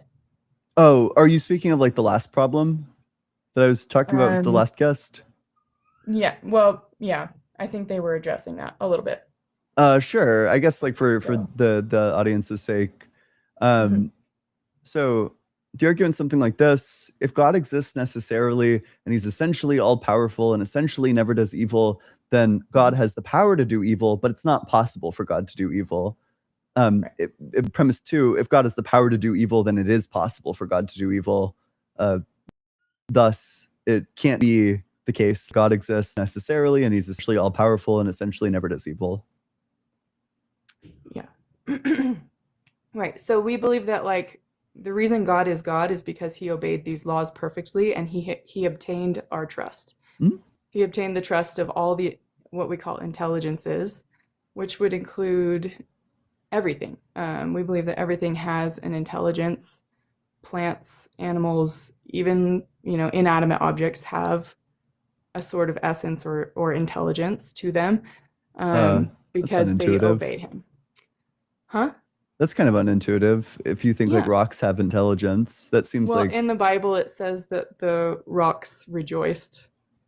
I feel And like if I was in your position, I'd be scrambling to say that that's like a metaphor or something. I think if you're no, taking that literally, I think we just have good reason to think that's not true. no, I agree. I think that you would have good reason to believe that that's not true, but I do believe that everything that was planned, everything that was organized, like God put his like spirit into, and that's like the level of our intelligence, like the brightness of our intelligence, sort of decided, like, I guess where we are in that like hierarchy. Although that's not doctrine, I will say that's not doctrine. It's like my own thinking, my own theories. Sure. Um, If you want something interesting, there's like a view in philosophy that's like kind of on the upswing right now called panpsychism that holds that there's like some sort of like conscious experience in everything, like from the rocks to the chairs, that there's like something that it's like to be that thing. There's some sort of like qualitative experience there. You might be interested in that. It might oh, totally. but regardless of these two premises, so these two premises, they necessitate the conclusion. To avoid the conclusion, you would need to disagree with either one or two. Do you know between these two premises which one you disagree with? It says if God exists necessarily and he is essentially all powerful and essentially never does evil, then God has the power to do evil, but it is not possible for God to do evil. So, yeah, I believe that he has the choice to do evil, but he chooses not to. Mhm. And that's not to say it's not possible, but he chooses not to because he chooses his integrity over that choice. You know what I mean? Okay, And that's what makes him God. so I think that he's not necessarily all powerful by this definition, so he is bound by the law. so that seems to lead to a problem, which is that Mhm. you're saying that it's possible for God to do evil, but then you would seem to have to get rid of the notion that God is that one of God's essential traits is that he never does evil. So, wait, why? Because if one of God's essential traits is that he never does evil and God is a Mhm. necessary being, then no matter how reality is, it must be the case that God is So, never doing evil. So it wouldn't be possible that God does evil. mhm. So necessary in what sense? Necessary as in it's not possible for the opposite to happen. Like it must take place. There is So no God alternative. has to exist. He Like must in never. in other words, like our existence is contingent on his. Is that what you're saying? No. So maybe I could put it like this: that if if necessarily God doesn't do evil, then in all possible worlds, God never does evil. That there's no way reality could be where God is doing evil. It's not possible for him to do evil. That's what necessarily never doing evil means. Yeah. Well, I mean, there's always a possibility, right? There's always like he has agency. If he Mhm. has agency, then the possibility to choose evil is there. But personally, I think someone who is so bound, like, here's what I'm saying. Someone who could choose evil but chooses not to, I respect that person more, Sure. right? God is that person who does good continually. Yeah. And But he that's did not create evil in our paradigm. Does that Yeah. make sense? Yeah, that does Evil make comes from sense. choices that fallen people make, you Mhm. know? So So, you would say it's not necessarily true that God never does evil. That no. He never does evil because otherwise he would cease to be God. But okay, I don't think that to be God means that you have to be able to do evil or you have to do evil. Does that make sense?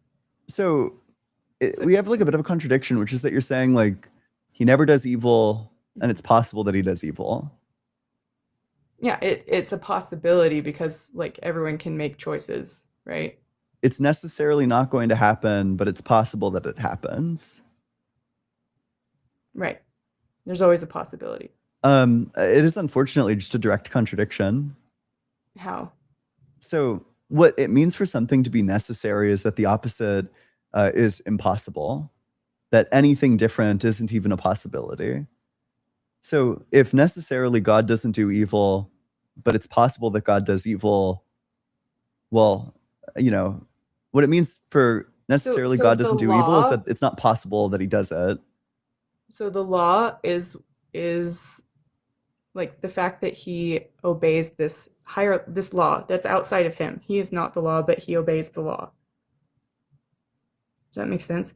So like in our religion, we believe that we have the opportunity to become like him, Mhm. right? That we are essentially like seedlings, saplings, and he is like if we're comparing this to trees or something, and he is this great oak for a better, I don't know, comparison there. Sure. So we have always existed. Like our existence has always been. In the Secrets of Enoch, the Holy Secrets of Enoch, the apocryphal book, it talks about how God found us. It said that we were these like spirits living in the dark, and we saw God and he had light. And he created this light, and we saw that and we thought that was good. And we were like, how do we become like you? And he created this space for us so that we could learn to become like him. Mhm. No, I So- get that. I just have no idea. Like one of these things need to go. Either it needs to not be the case. Like either you need to disagree that God necessarily Sure. doesn't do evil, or you need to disagree that it's possible that God does evil. It can't be both. Sure. Yeah, we can get rid of the second one. Okay. Okay, sure. Then do you think that God has the power to do evil? If he wants to remain God, then no. Okay. But oh, sure. Then you would just reject that he has like all the powers. Right. Okay, that's fine. Yeah. Although I think you probably at that point, I think the problem is no longer an issue with your model of God, but you probably just run into scriptural issues at that point. Like the Like various which? verses that say that through God all things are possible, or that say like God caused this evil thing or like did this evil thing. I think those would probably be the points where the view would run into contradictions. Okay, so like all things are possible with God. Like, I guess it just depends on like what direction you're going to, because he's not going to help people to do evil. You know what I mean? There are verses that explicitly say that God either was doing evil or was like intending evil. Right. And again, we believe that the Bible is true as far as it is translated correctly. Mm. We believe that it is the Word of God, but we don't believe it's infallible. Does that make sense? And so, like, there's some things that are taught maybe in the Bible that aren't necessarily like the hardcore truth, you know, like, because we believe that this logic, this law that happens is going to supersede things that people wrote down in a book. Yeah, no, I get that, but then at that point, I think we run into like a bit of skepticism about like, okay, if I have a verse in front of me, how do I determine if the verse is true or not? Because Yeah. there are some of these verses that aren't true. Mm-hmm. Right. Right. No, and I totally agree. The Bible has a lot of contradictions. There's a lot of confusion. That's why there's so many sects. That's why there's so, you know, and people make choices. They choose to follow or they choose to not follow. And Probably the funniest contradiction from what you said is that it also says that God's not the author of confusion. right. No, I agree. He's not the author of confusion. And that's why, you know, you have to consider like understanding how people work and then understanding how God works, you Mhm. know? So that's why I'm like, I love atheists so much because I do feel like you're like, look, this is not logically consistent. You take this to Christians and you're like, look, this is not logically consistent. We believe God is totally logical, you know? Mhm. And so you can compare these things and be like, is this logical? No, it's not. So something must be wrong here. Someone, you know, is not quite on the right path, or somehow like maybe I misunderstood, or, you know, this needs a better interpretation. You know, maybe I'm not interpreting it correctly. That's why we believe in modern prophets. We do believe that that is necessary. God has always called prophets throughout time to lead his people. Our prophet today is Dallin H. Oaks. Is that like I don't know what his official name is. Is that like the Mormon Pope? I kind of, you know, Is that the guy? Didn't he get appointed like last year or something? Yes. Okay, Mhm. yeah, I do know what you're talking about. Yeah. Yeah. So Dallin H. Oaks is the prophet of our church and the president of our church today. President Nelson was the one before him. Stemming all the way back to like Joseph Smith, we believe is the first prophet of this dispensation. And Sure. we believe that each dispensation had prophets. So like Adam was a prophet of the first dispensation. And then Moses, you know, he was the prophet of his dispensation. There's Abraham, Isaac, you know, it goes on. And then we go to, you know, Peter and Paul and the 12 apostles and the, you know, people who follow Jesus. Can I don't want to bring like a flamethrower to this conversation, but there is one sure. thing. There's one thing that makes me distrustful of Joseph Smith, and it's the Sure. same thing that makes me quite distrustful of Muhammad, which is Right. that it's just so strange to me that a prophet of God, like, okay, you become a prophet of God, and then the first thing that you do, or like one of the first things you do, is you like form like a massive harem. Like, No, no, I feel like that would be taking history out of context, and it wasn't one of the first things he did. In fact, he didn't do that until like 2 years before his death. So, I mean, that could all be true, but it's just so strange that like a prophet of God would do that, or that God would So, command I him to mean, marry like 30 women over the course of like Abraham had multiple wives. 30 of Isaac them. had multiple wives. I think he had like at least 7 of them. Many of sure, and I get it. I totally get it. Like, we believe in being honest, true, chaste, benevolent, all those things, like the Beatitudes. And I get how that looks. Truly, I do. Mhm. But the more you look into it, and I think most of us LDS people, we've had to deal with this because it is a difficult thing. I'm as uncomfortable with it as like anyone else, you know? Sure. But you do have to look at history and like without like trying to be like, hey, like this is an example. Like it didn't prevent those prophets from being prophets, the fact that they had multiple wives.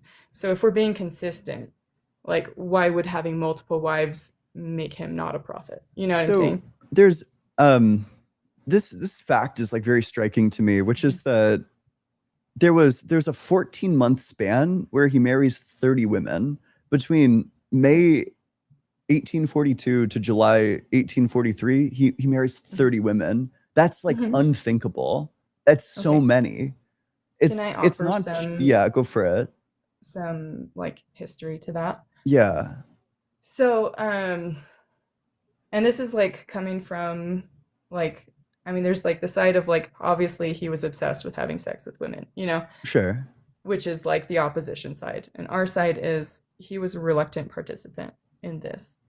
The history, like if you look into all of the different accounts and the accounts from the wives, he says he had an angel appear to him with a flaming sword to being like, look, if you do not do this and restore polygamy, we believe it was a restoration of all things, part of the restoration of all things.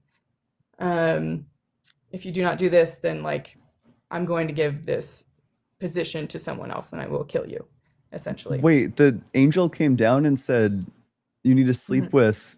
You need to marry. Not sleep with. You need to marry well, 30 women, or not else." 30. Here, let me. Sure. Yeah. So, Yeah. Go so for if you it. go through each and every instance, he was marrying like 60-year-old women, and this was sort of like okay, we're gonna take care of you. We just want you to have like the means, like people whose husbands had died. He also married women who were already married, and their husbands had no problem with it. So here's the thing: is like, why would they have no problem with it? He married younger women, he married older women, he married women who were pregnant, and like back then you did not have sex with women who were pregnant. There's a lot of evidence that says that like he possibly never slept with any of them. Because he never had any children by anyone other than his wife Emma, his first wife. And then there is evidence that like a lot of the marriages were like dynastical marriages. I don't know if I'm saying that word right. Whereas they were only eternity marriages. So we believe in something called sealings, which is marriage for time and all eternity. So there's marriage for time, which is in this life, and then there's marriage for eternity, which is after this life. Many of his marriages were just sealings for eternity. And it's because they were restoring the Abrahamic covenant, and they were trying to seal people together under this covenant. And Wait, that meant like having that spiritual connection. Just to make sure that I'm tracking correctly, Mhm. what you're saying is that they get to be married. He's going to be married to all of these people in the afterlife too. Is that basically what you're saying? Yeah, well, sealed to them. So we don't just seal to our spouses though. Like I'm sealed to my parents, Mhm. I'm sealed to my children, I'm sealed to my husband. Sure. So there's many ways that a sealing can go. Does that make sense? And people who adopt children can be sealed to those children. So like it's not like Are you sealed to your friends? I mean, if you go through all like the family lines, essentially we will all be sealed to each other under this Oh, covenant. that Like- unfortunately kind of takes out the explanation you were just giving. If Hmm. Joseph Smith is already going to be sealed to all of these women, then Right. it can't be that Joseph Smith had to marry them in order to be sealed to them, because that was already true. So we will be, if you have to actually go through the sealing. Does that make sense? I You actually have to go don't. to the temple and take out like those sealings. Could in you order for elaborate? them I'm to not sure happen. what this means. So when we're sealed in the temple. So we believe that baptism is a saving ordinance. We believe in being baptized. After that, we believe in something called exaltation, or exalting ordinances. So it's you're saved at baptism, and then after that, any other ordinance you do is like an exalting ordinance. So we have something called an endowment. We have initiatory, endowment, and then sealing. A sealing is None the of these words are highest making sense to me. I don't get form. this. Okay. What do you need? Could you like explain this to me as if I have like no idea what this is? Sure, absolutely. So you know what baptism is, right? Yeah. Okay. So we do that, as when kids turn 8 years old, we believe that that's the age of accountability when they can choose whether or not they want to be baptized or follow Christ. Sure. When you're older, you have the opportunity to receive your endowment. What is that? Which is, endowment just means like gift. So it's like a gift from God. What is it? It's a protection, it's like a spiritual protection or a covering. Okay. So in the initiatory, so in the old temples, like the tabernacles, they took Aaron into the temple in the Old Testament, and they washed him and they anointed him, and then they endowed him with power. So with power of God on earth. So that's what the endowment is for us. Does it give you any like specific powers, or does it just like protect you from like evil spirits, or? Yeah, it will protect you from the influence of the adversary as long as you keep your covenants. It's not like a blanket, like, that this in and of Sure. itself has power, but it's like it has to do with like keeping your covenants and Sure, your you won't get promises. like influenced by Satan or whatever. Sure. Right. Okay. Is the story that the decree to do this came down from God? That the decree to marry all these women to Joseph Smith comes directly from God, or? Yeah. Well, yes, we do believe that it came from God, that he commanded that polygamy should be restored. We call it plural marriage.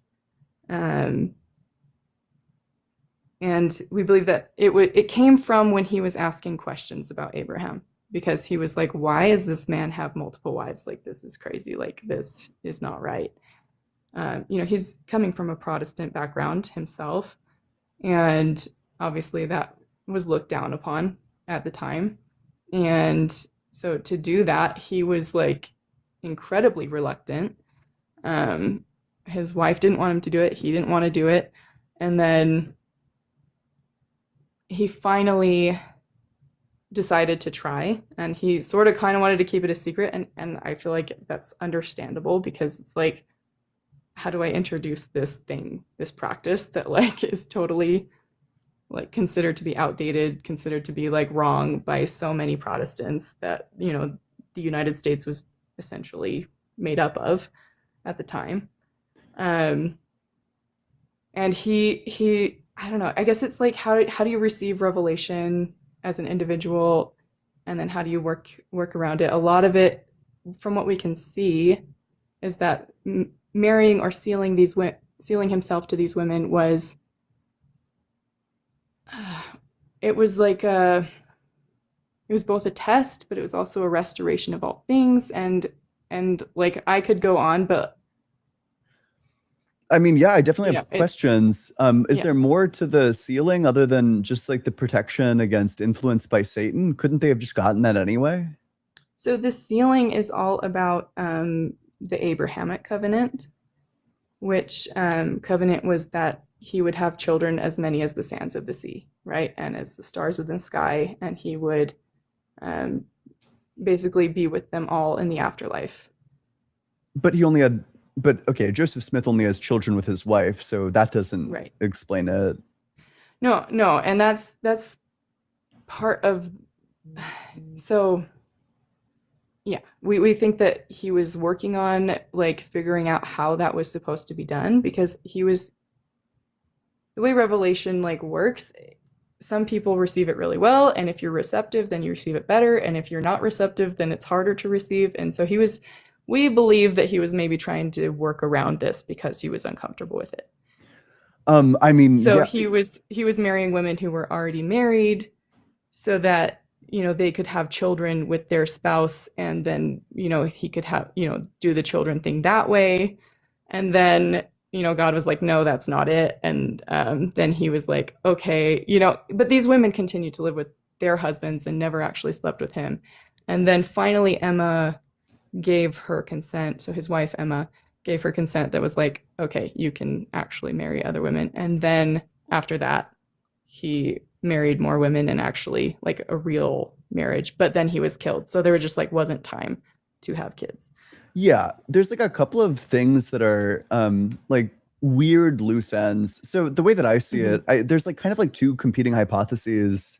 The way that I would explain this data is that this guy is, maybe he's lying, maybe he's delusional, but he's definitely trying to get some as much as he possibly can, even. And Right.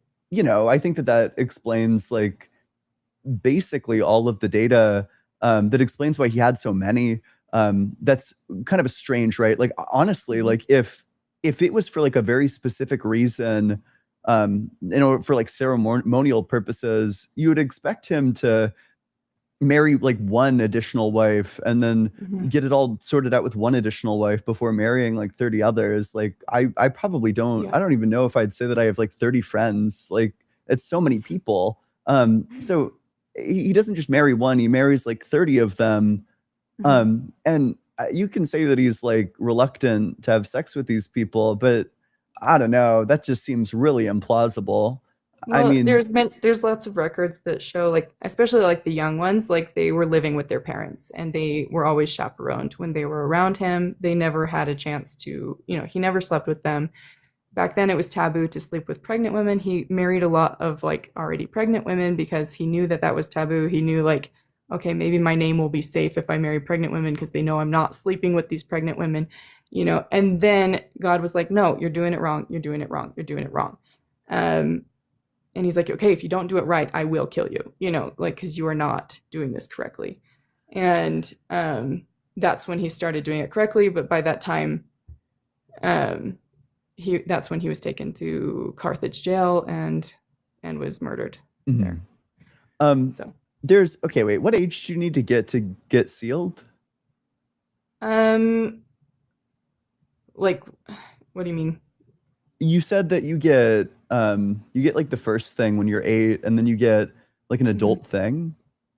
So, the initiatory. Yeah. So sealing is different. So it depends on what type of sealing you're doing. So if it's like a marriage sealing, then obviously you just need to wait until you're like marriageable age. But if it's like you're sealing like a parent to their child, then the child can be any age, and that's not like a marriage sealing. That's like, okay, you're going to be my child for eternity, and like your parents are going to be your parents for eternity, sort of thing. So there's something striking about me. Grain of salt. I had Claude generate this, Okay. but I just had him go ahead and generate like a chart by age of Joseph Smith's wives. This one down here is 14 to 20. That's like the broadest category. Then 21 to 30, 31 to 40. I don't know. It just kind of, the age range is kind of exactly what I would expect if he was marrying them because he wanted to get some. Well, he was marrying like 60-year-old women. And many of the, like I said, many of like the 20 to 30-year-old women were already pregnant. So like he wasn't sleeping with them, because back then the medical advice was like that would hurt the child too. And, and then for the younger ones, we know that they were always chaperoned by their parents. There's records that say that they continued to live with their parents in their parents' house. They didn't like move into his house as his wife. Does that make sense? Sure. But So, okay. So you're right. Like the marriage age, like if you just look at that, then yeah. But it just depends on like what you want to believe there. So like I totally understand if you're just like, no, Joseph Smith was a total fraud because he married these other women. I think and I get how that looks. I really do. Like it's not comfortable for me. Like no one in the church loves that history. You know what I mean?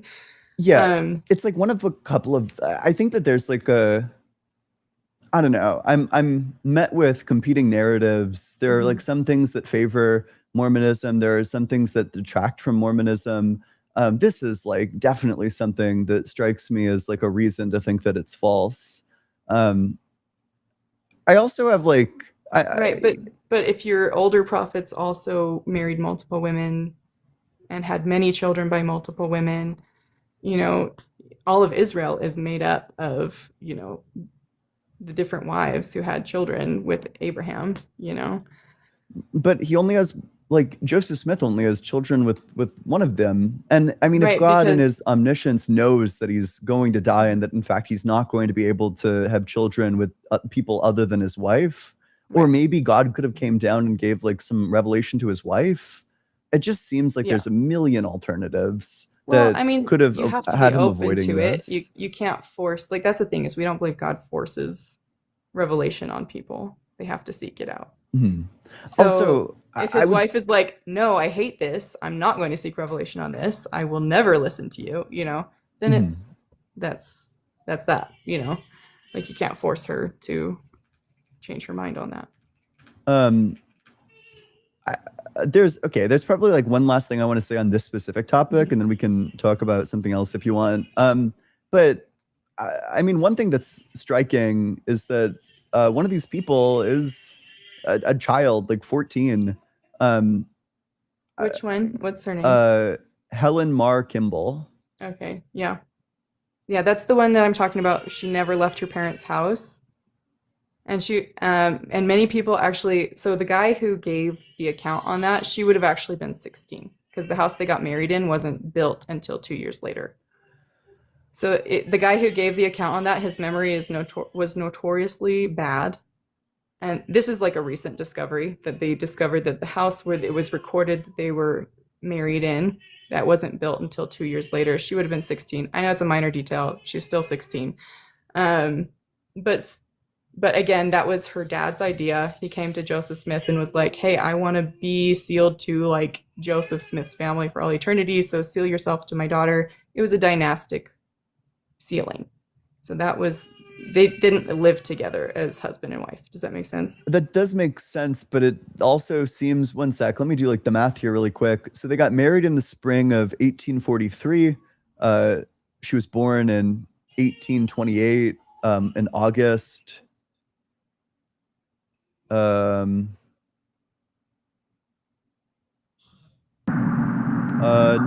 this would be 14.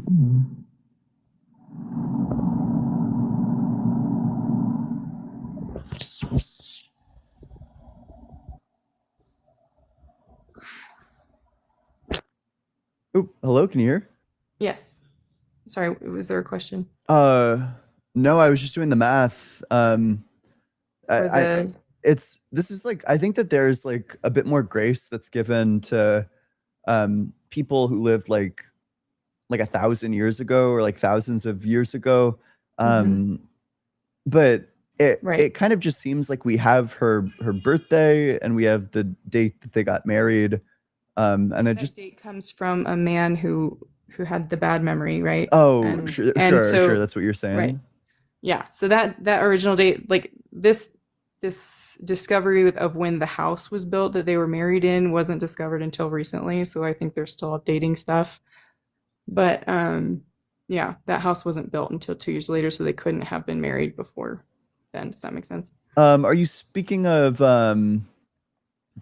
well, okay, wait. So the first-hand account can't be this guy, although this person's like description, his like Wikipedia description is that he's a respected authority on the plural wives of the LDS founder Joseph Smith, and he's claiming that it's 14. But do you know who like I the think there was person who another makes one the who claim was initially 14. is? Because this person was also born in 1952, so a good distance after. But I'm curious what the primary source he's drawing on is. I can't remember the dude's name. It's like I studied this like forever ago, and I like, Sure. can't remember. Sure. But yeah, I mean, it's either you can look at it and it's like really hairy, and it's unfortunate that it went down the way that it did, and like that things weren't clear, completely. So, But that's strange, right? Because God could have made it very clear. He could have said, Well, right, but do this. I mean, with it's only them. as clear as people make it. You know what I'm saying? Like, if you're working with imperfect people, it can be as clear as mud. You know what I mean? So God only has imperfect people to work with, and I don't believe that Joseph Smith is infallible. Like, we don't believe he's like the Pope, like our Sure, prophet yeah. is infallible. We believe that they are fallible people that God has simply called to act as his mouthpiece on the earth. And so You know, they can say things like acting as prophet or, you know, acting as just a human being. You know what I mean? Hmm. And I think in the situation with the restoration of the plural wives, that, you know, it was a little hairy and Joseph Smith wasn't quite sure how to go about it, and there was a lot of like trying to skirt around it. So like the sealing for only eternity, or the sealing for you know, time and eternity. You know, there's many different ways that they went about it, and it's like you can either believe that they acted as man and wife, even though, like, I mean, we don't have a record of every single day of every, you know, every minute of his life. You can believe what the people said and what they wrote, you know. And Helen Mark Kimball, she defends him. She ended up getting married later, but she defends him in her journals and things. So, you know, and according to her, they never slept together. So it's like this was a eternity only marriage in order to combine the two families in eternity. But they're already combined for all eternity. Like, that's, No, are they not? I thought everyone was sealed to everyone. eventually, like when you actually have to go through the sealing. Does that make sense? Like you actually have to go to the temple and be sealed in order to be sealed. Does that make sense? So it's not just like everyone blanket is sealed. I mean, hopefully someday. But again, it's like this revelation is being given piece by piece to imperfect people who interpret it as well as they can. And, you know, But couldn't God just let them be sealed together? what do you mean let them be sealed? Like, couldn't God, with his like infinite power, doesn't he like control the whole system? No. We don't believe that. We believe that God adheres to laws. Where did the laws come from? The laws are affixed. They're just, you know, I think that's why logic is a thing, is that these laws exist, and all of everything obeys them, you know. I see. So they're just kind of like brute. There's like no further explanation for why they're there.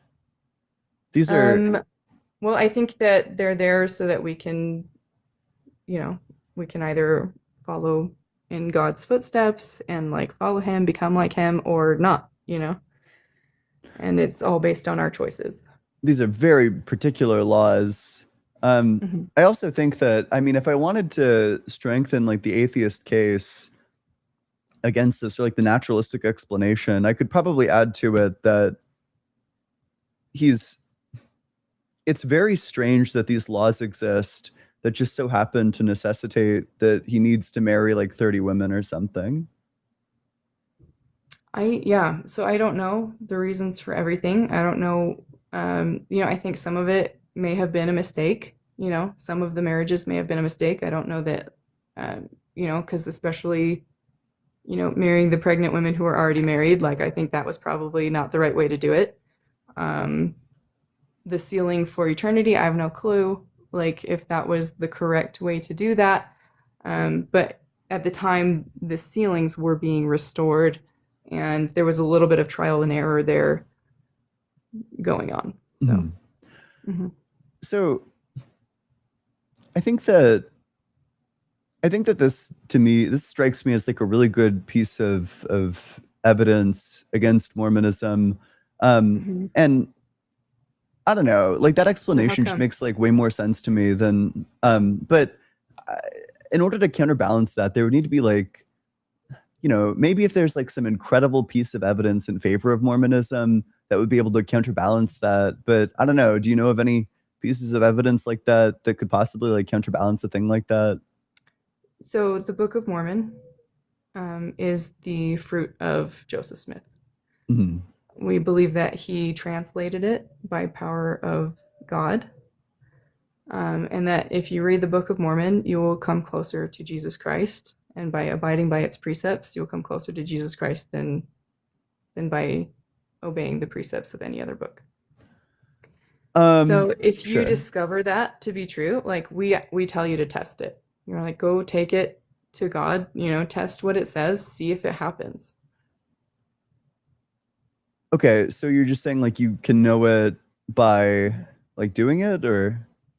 Yeah. So at the end of the Book of Mormon, they call it, I think, Moroni's Promise or something, where he basically says if you read this book and you ponder it and you see those things play out in your life, if you find these things to be true, you can take it to God and you can ask him and he will confirm it to you or not, you know.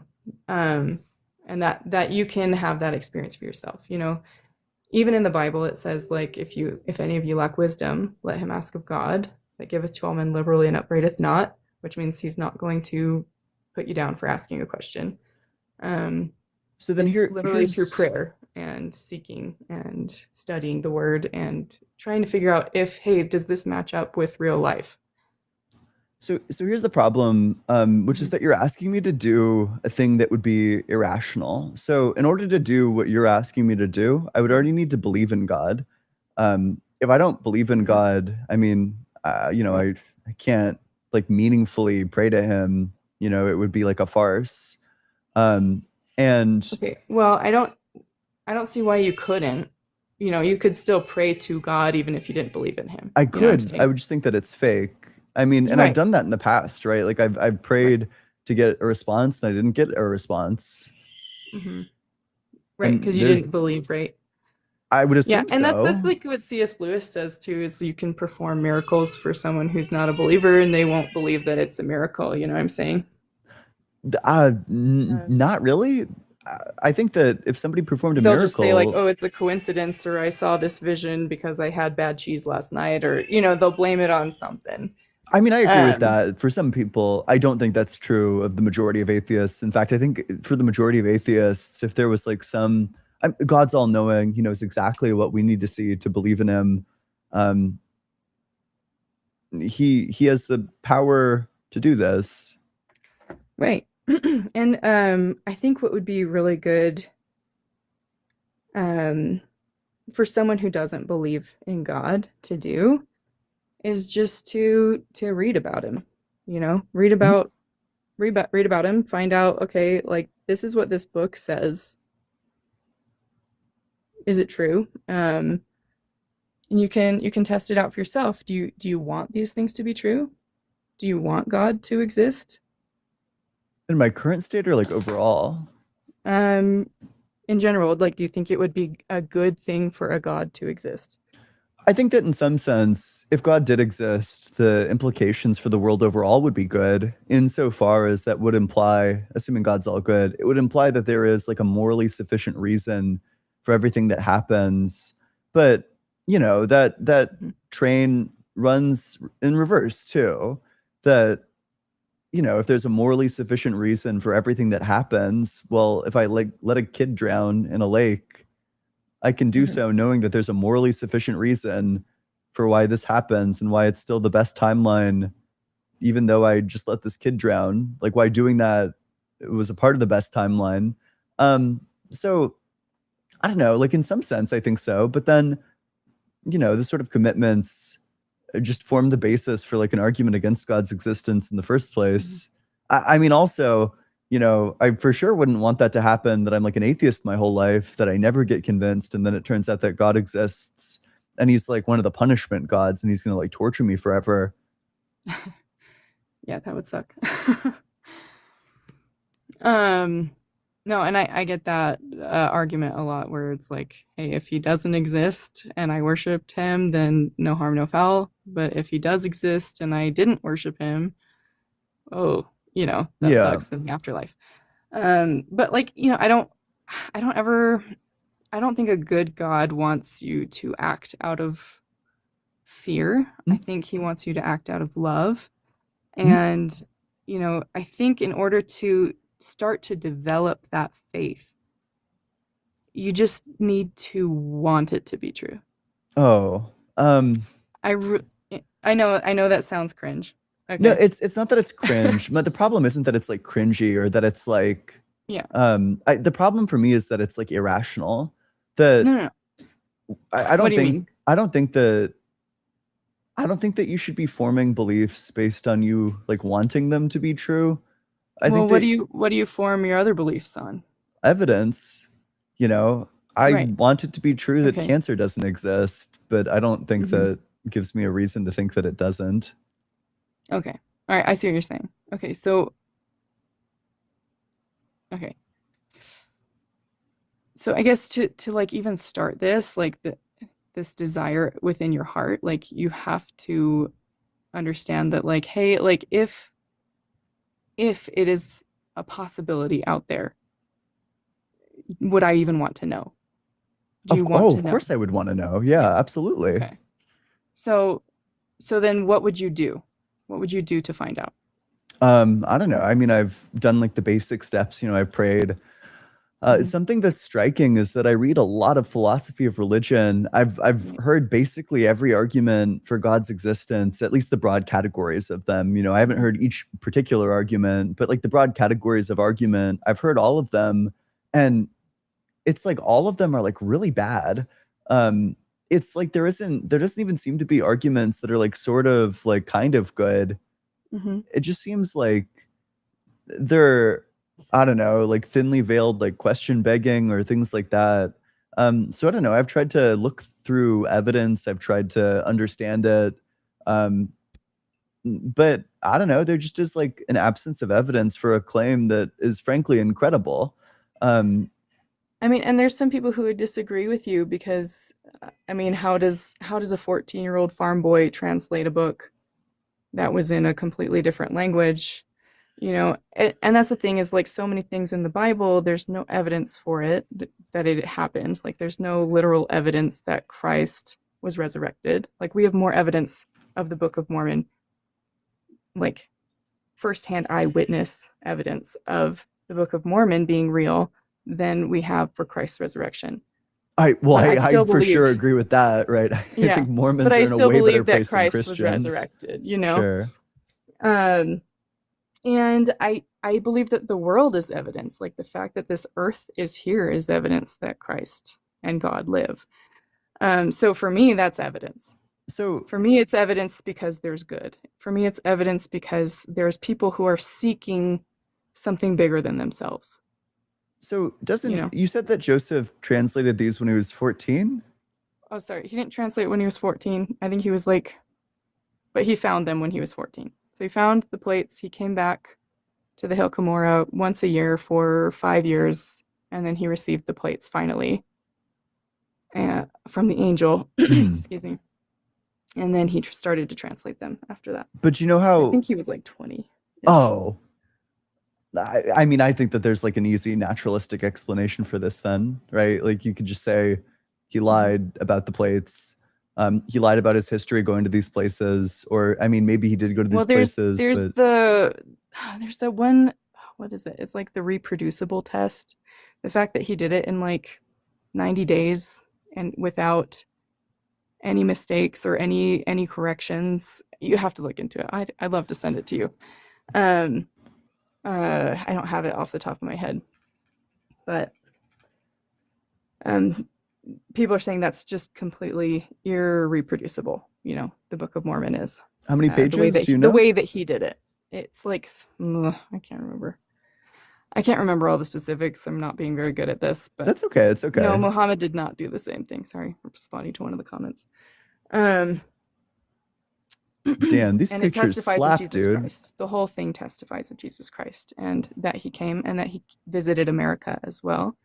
And we believe that You got he illustrations went in and this? yeah. These kick ass. What?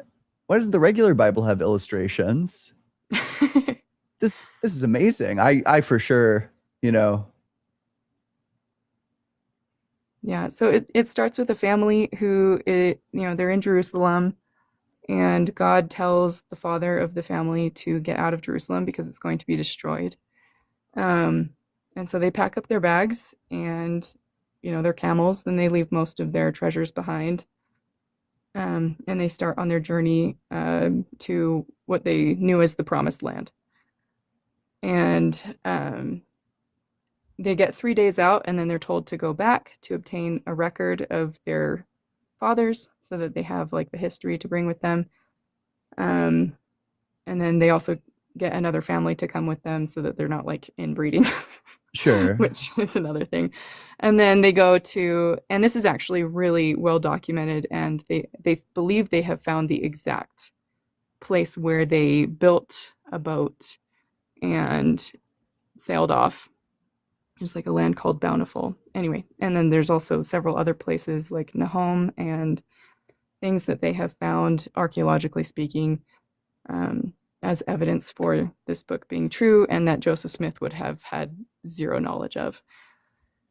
But So so there's a lot you're saying that that you goes into it. couldn't. But So is the claim that it can't be replicated? Like you couldn't write it down so with you no couldn't write the errors? book the way that he did. So like many of the people who were scribes for him. So his wife was a scribe, and then there were like two other men that were scribes. They did it in such a short amount of time, and he never once, like when they sat down for a session, did he ever go back and like reread and try to look at the script and look at the manual and back and forth. He just kept going from that time forward. There were many people who saw the plates. There were many people who and then like during translation, he was like, was there a wall around Jerusalem? And his wife goes, yeah, there was. And he was like, oh, I thought I had been deceived, you know? And so just like little stories like that, where it's like he was ill-educated. He had like a third grade education. He was a farm boy, farm hand. And, you know, he wasn't highly educated, but he was able to translate this book and have his scribes write it down for him. He was not, you know, even he could hardly write a letter. You know, his wife said of him that he could hardly write a letter. And so it's just that if you could get like someone with a third grade education to replicate this book and replicate this process, it's practically impossible. But more than that, it's read the book, you know, apply the teachings inside, see if they work out for you, pray about it, ask God if it's true, and he will testify of it to you. So, Well, this doesn't seem like this seems like a very like plausible time frame. I mean, if all he's doing is like speaking this out loud, like I know you're saying that he doesn't have like he's not like reading off of something, but I think that if you practiced it, I actually I think would that you could definitely look probably into it more if I were you, because there's just a lot. I mean, there's timelines that go back and forth. There's, you know, and just like making sure all these like little details line up.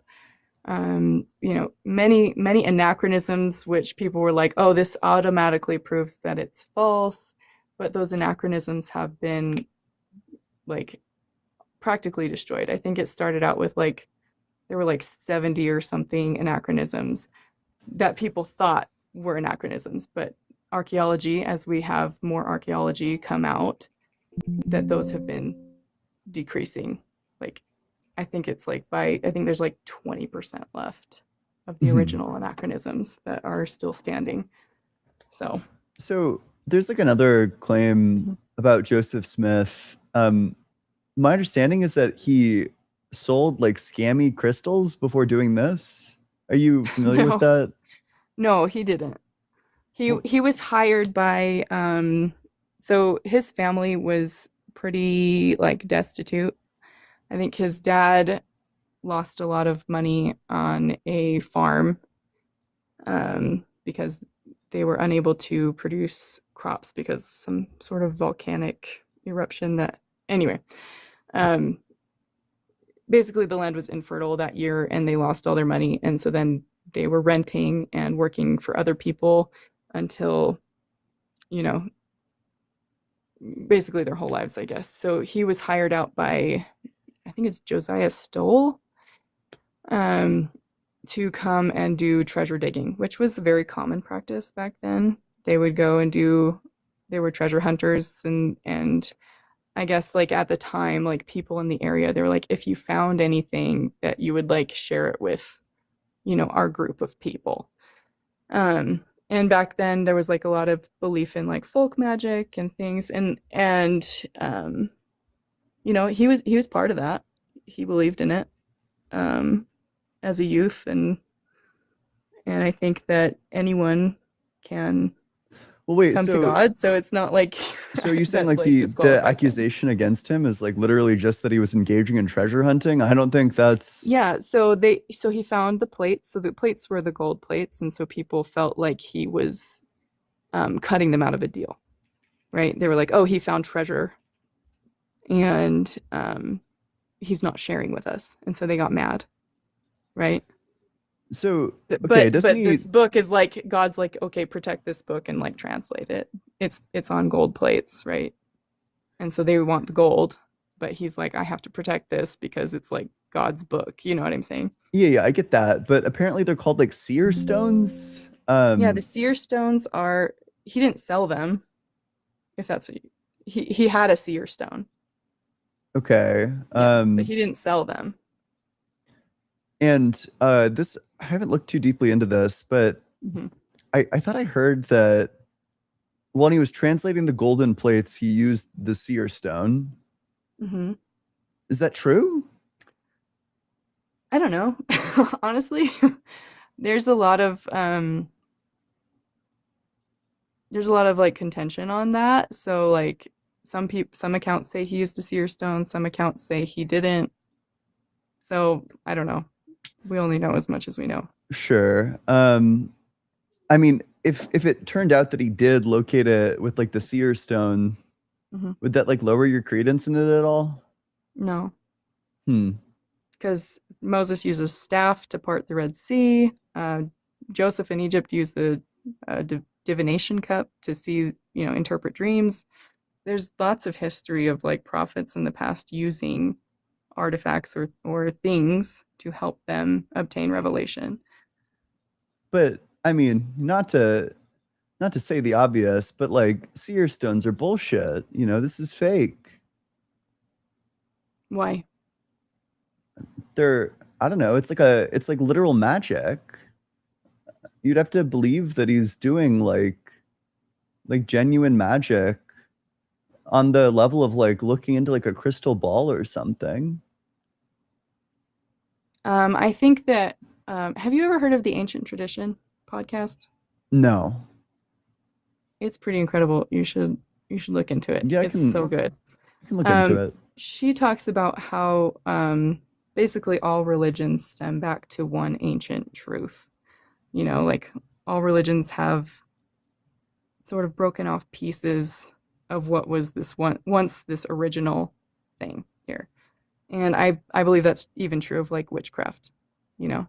So I think that a lot of things that are true and that can be used, God can use anything, to help us if that's what we believe in. I think that God tries to meet us where we're at. So if that's like what his history was and that's where he was at, I believe that God can use that. Well, I Does that make agree. sense? I agree God could do that if he wanted to, like certainly has the power to. But to do it in such a way that is like identical to the way that all of these people doing like folk magic are doing, it just seems like unbecoming that God would want his prophet like lumped in with these people. No, yeah, no, but again, he's only got imperfect people to work with. So if it wasn't that, it would have been something else. Or he could have given him something, he could have given him like a new object that would differentiate him from the other people. Like, well, like what? I don't What know. would He could have given him a goddamn magic wand or something like that. Or maybe he just could have like told the dude. Yeah, like Moses' staff was like a magic wand, Yeah. But wait, so did he go to, okay, I'm like looking into this. He went to trial for Mhm. for glass looking. I don't know what glass looking is, but That's the seer stone. it's illegal. It was illegal. No, it wasn't illegal. So he went to trial for what was it? It was like uncouth behavior or something like that. Essentially, someone accused him of defrauding Josiah Stoll, but the judge threw it out because Josiah Stoll came and testified for his character. He was like, no, he didn't He didn't scam me. But it was just Okay. some other person who was saying Joseph Smith was defrauding this man, but this man was like, no, he isn't. He's fine. Okay, because Smith has not defrauded his employer who defended him in court. Most modern legal scholars conclude that you. Oh, wait, but okay. So your claim is that Josiah Smith, or wait, who's the other guy? Yeah, Josiah Stolwell came down to the courtroom. Yeah. So he came and testified for Joseph Smith's character.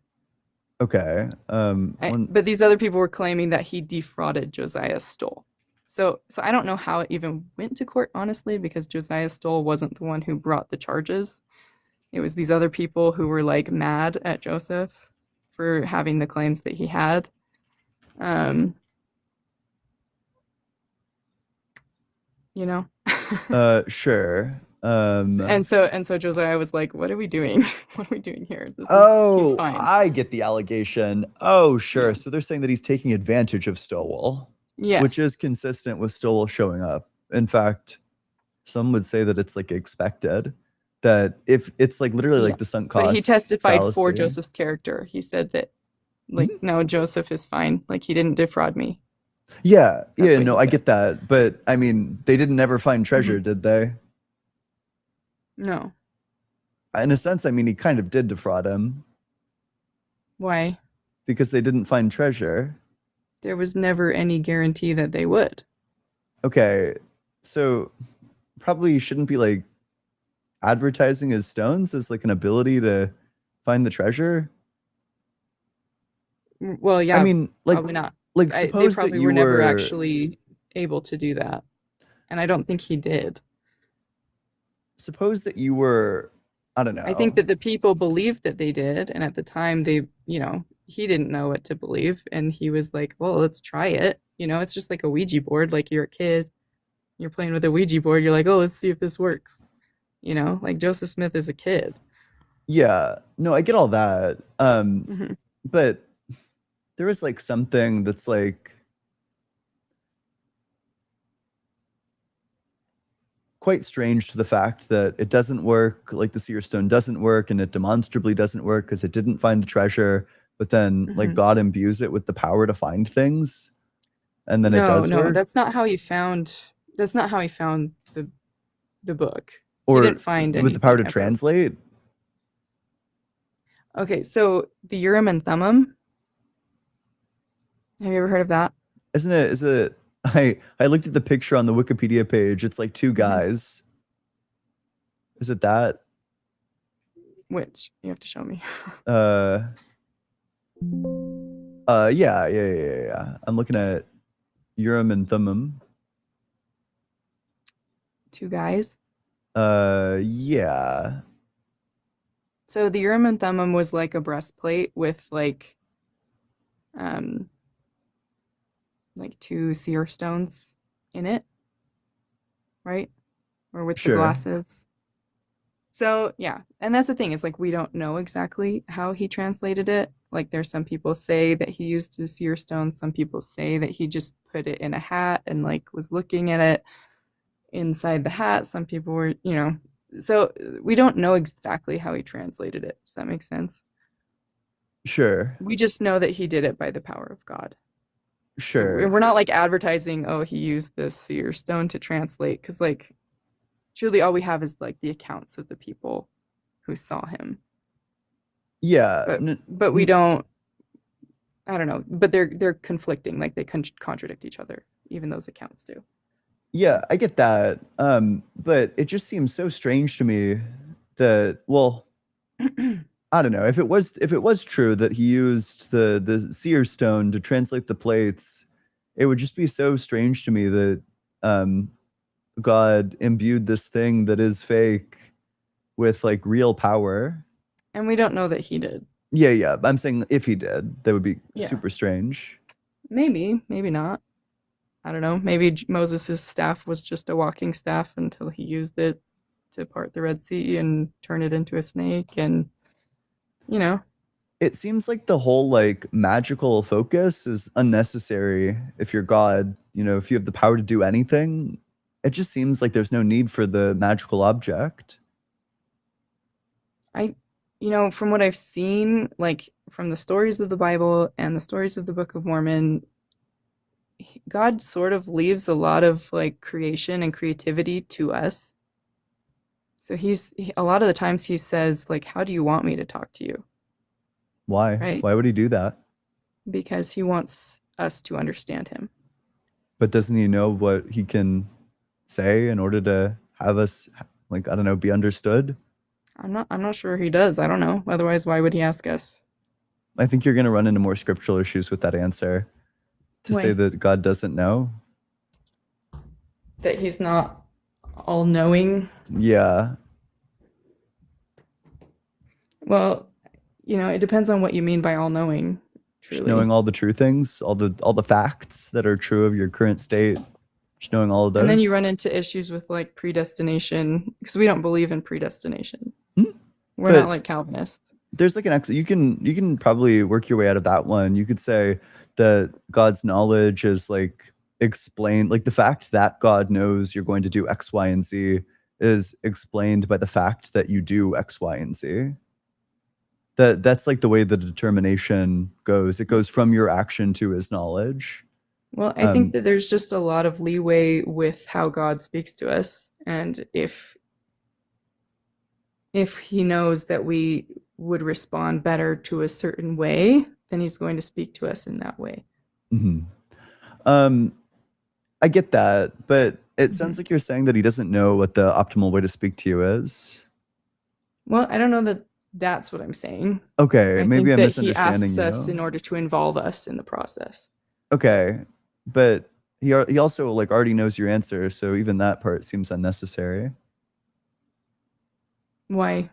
Because he already knows what the best way to talk to you is. So that's like getting into predestination again. You could hold to, there are lots of views on this. So you could hold to the view that I just told you about. You could also hold to a view called open theism, which holds that, you know, God only knows the things that he can know at the present time. So he just doesn't know the future because it's not there yet. There are still open possibilities. Like he knows the possibilities. He just doesn't know which of them is going to be actualized. So I just think that there's like tons of things. Well, like, I think that we are partakers in creation. Like by our religion, we believe that one day we will be like God, and we will understand that better. But I do think that God works with us, and he doesn't just say like, hey, you have to do it A, B, C, and it will always come out, you know, this other number. It's not like a math equation that works for every single person. So maybe the way that, you know, the path that Joseph Smith was going down, like the seer stone sort of just worked for him better to understand the mysteries of God. And then after a while, he didn't need it anymore. Like he got rid of it, you know, and that's, I think, illustrated in, what is it, like 1 Corinthians 13, where like, you know, as the scales fall away from your eyes, like then you begin to see more clearly. And I think that was like a refining process that Joseph was going through, and that we all have to go through, truly, in order to come closer to him. Well, sure. So maybe to move the conversation forward, I can just cite you, I can cite you like several verses that affirm God's being all-knowing. Okay. So, okay, wait. One second. I'm like looking at this. Does LDS rename a bunch of the books? Like, is there like a book of Abraham, or does this map onto something? No. That's different than the Bible. Okay. So it is its own book. Yeah. So we have something called the Pearl of Great Price, which has the Book of Moses and the Book of Abraham. Those are not in the Bible. Okay, I see. Yeah, there's the Abraham 2:8, I know the end from the beginning. Isaiah 41:26, declared from the beginning, that we may know. And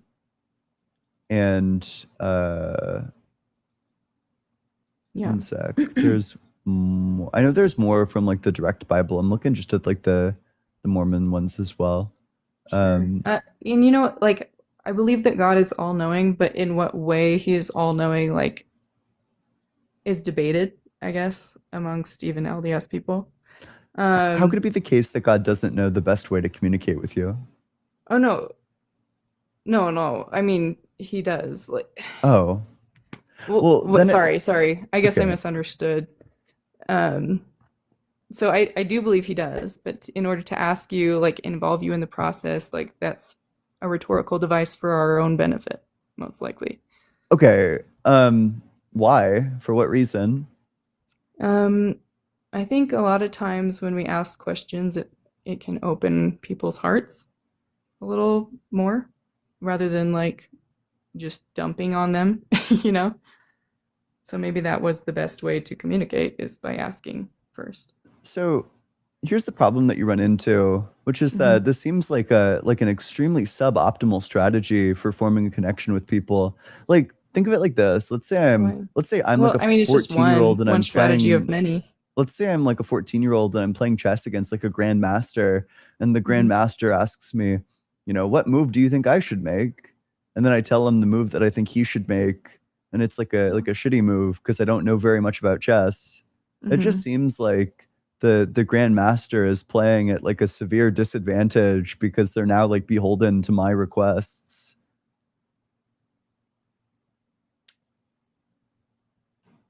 Okay, so, but then you're like comparing life to a game of chess and it's like about winning, instead of like about like just I'm trying to draw you closer to me. It could be Like like a that's God's collaborative goal is thing to draw too. us closer to him. Like, I don't know, it's something collaborative. Let's say that I was building a house with the best house builder in the entire world, and he knows hmm exactly how to build this house, and he can build it way better than like my wildest dreams. Like, I hmm can't even imagine something that's as good as what he would build left to his own devices. And then he asks me, "How do you think we should build this house?" And then I tell No, him, no, I get that. I'm just saying like in a relationship with someone, if you're talking relationship and God is like my whole goal is to be in relationship with you. I want you to understand that you are my child and that I love you. "Mhm."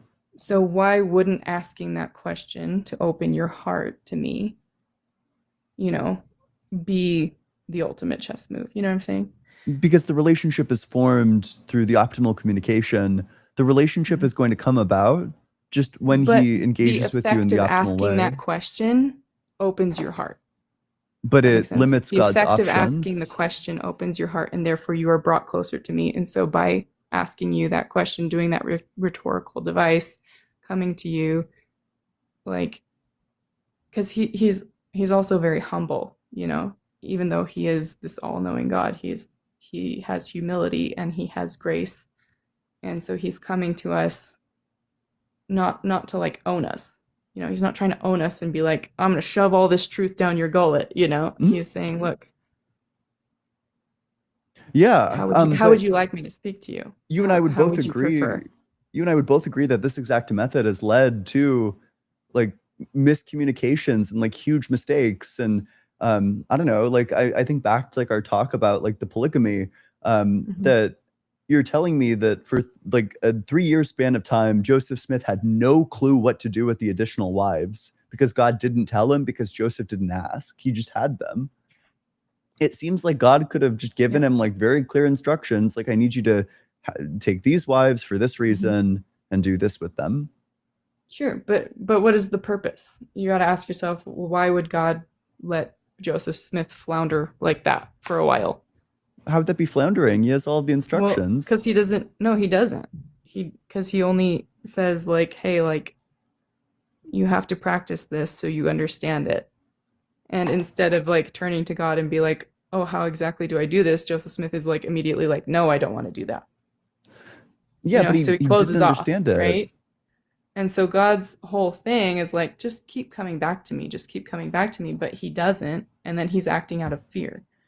So, we don't believe Joseph Smith is infallible. We believe that he's a fallible human being who is learning. He was going through a learning process. And like that whole process is the point of this life. going through that process, learning to trust God, learning to turn to Him for everything. Whereas, it comes to us in bits and pieces, because if He just dumped it on us, we wouldn't understand a thing. But he never understood there's it. a natural growth that has to happen. He never understood a thing, at least with respect to this. What thing? He never understood what he was supposed to do with the wives. Because he didn't ask. Exactly. He understood eventually when he finally kept coming back. He had to be humbled and come back. Yeah, that's why it's like a method that doesn't make sense, is that, the ideal outcome never got achieved because God never communicated it to him, because he never asked. When you make it Brigham Young beholden did it later, to the and then there people- were other prophets who did it, more Did ideally. Brigham Young figure out the right way to do it? I think so. I don't know. What was the Well, purpose? I guess we'll have to ask God when we get to heaven. But that's his life. You understand? Like, that's not my life, and I'm not being asked to understand that. Yeah, I guess. Okay, well, I'm curious. Mhm. If you think like Brigham Young figured it out, what was the purpose? Well, according to the scriptures, it was to raise up seed. Okay, In other did words, he have have- children. And it's, being part of the Abrahamic covenant, like being sealed. Holy shit, this for guy has a lot of eternity. kids. That's crazy. This guy has 56 children. hmm That is, I will give it to you. That's like a fuck ton of children. But Yeah. at the same time, I mean, couldn't God have just designed the body in such a way to produce a lot more kids? It just seems like there are so many alternatives. I don't know. That's a good question. Anyway, Maybe you can take that to God. yeah. Well, hey, I appreciate the talk. Thanks so much for coming on up. Appreciate you. Yeah. Thanks for having me. Yep, Thanks. I absolutely. enjoyed this. Yeah, me too. I hope I didn't. Oh, fuck, I kicked her too soon. Sorry. That's like an absurd number of kids. I'll never recover from this. Holy fuck.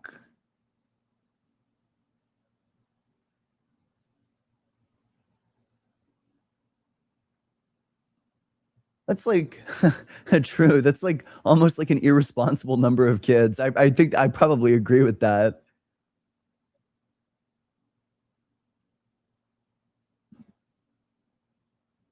Wait, this is ridiculous. On the Brigham Young, the Descendants of Brigham Young page, there's a dynamic list of notable descendants, people who are his descendants who are like famous.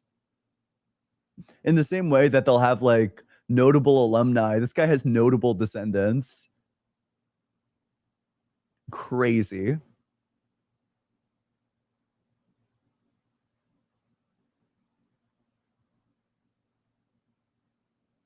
One sec. Let me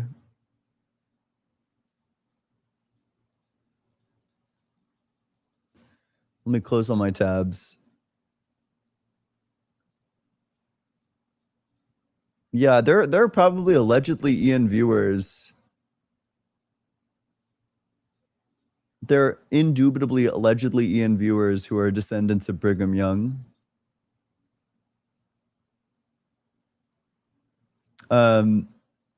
Okay, let me read some supers. Whoa, Grimlock, thanks so much for Super Chat. Agency and autonomy are used to establish rights. If God is real, he violates those rights constantly. Whoa, straight out of Stray. You should like really calm the fuck down. If you're still in the guest request box, by the time I'm done reading these supers, I'll bring you up. I suspect that you'll be gone by then because folks like you never have the patience to actually make it up. The crash outs like you. Seabar, thanks so much for the super chat. Are you an Epicurean? No, I think Epicurus did like hedonism stuff. My understanding is no.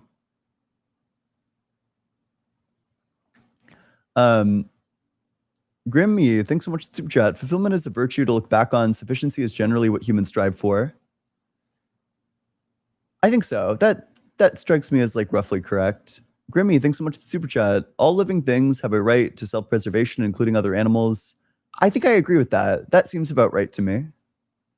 The Kenoth, thanks so much for the super chat. Constraints on necessary things. Can a necessary thing exist temporally, exist for a moment, to do what it does, if anything, and then stop existing? Yes. Under the B theory of time, under eternalism, the way that you account for the fact that things are different over time is that you give them what are called temporal parts. So you have a part of you, and that part exists at a specific time. So under eternalism, a common view is something called worm theory, which is that your identity consists in the worm that's you, which just means like the four-dimensional object, that there's an Ian right here, and then he's in this moment for in this position for like some number of moments, and I have the temporal part of being in this place at this time. So I think that you could have a necessary thing that just has like the temporal part of being like necessarily at this place at this time, and then it just exists. I don't think that you can have a necessary thing under the A theory, or I don't think that you can have a necessary thing that doesn't always exist at like all moments of time and is temporal under the A theory of time. Nikubudo, thanks so much for the super chat. A majority of his wives were teens. One of them was 14. It doesn't look like the majority of them were, but holy shit, is it a lot of them. H Black, thanks so much for the super chat. Emma Smith was told she would be destroyed by God if she didn't agree to plural marriage. He married 14-year-olds and married other women before his legal wife knew what he was doing. That's pretty damning. Another thing, we didn't get into this, but another thing that's quite damning is that Joseph Smith was publicly condemning polygamy. He was saying, no, it's bad, don't do it.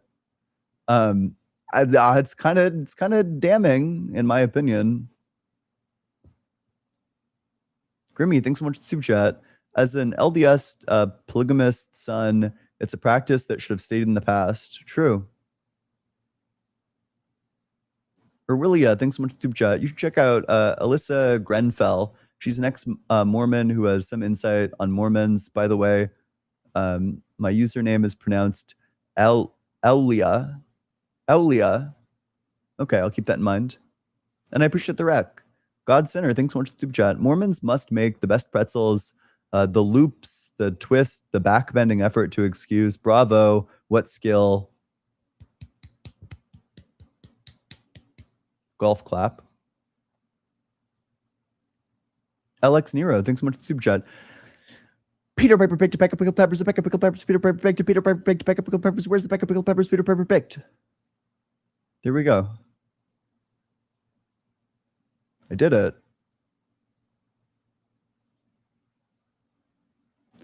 Cynical, thanks so much for the super chat.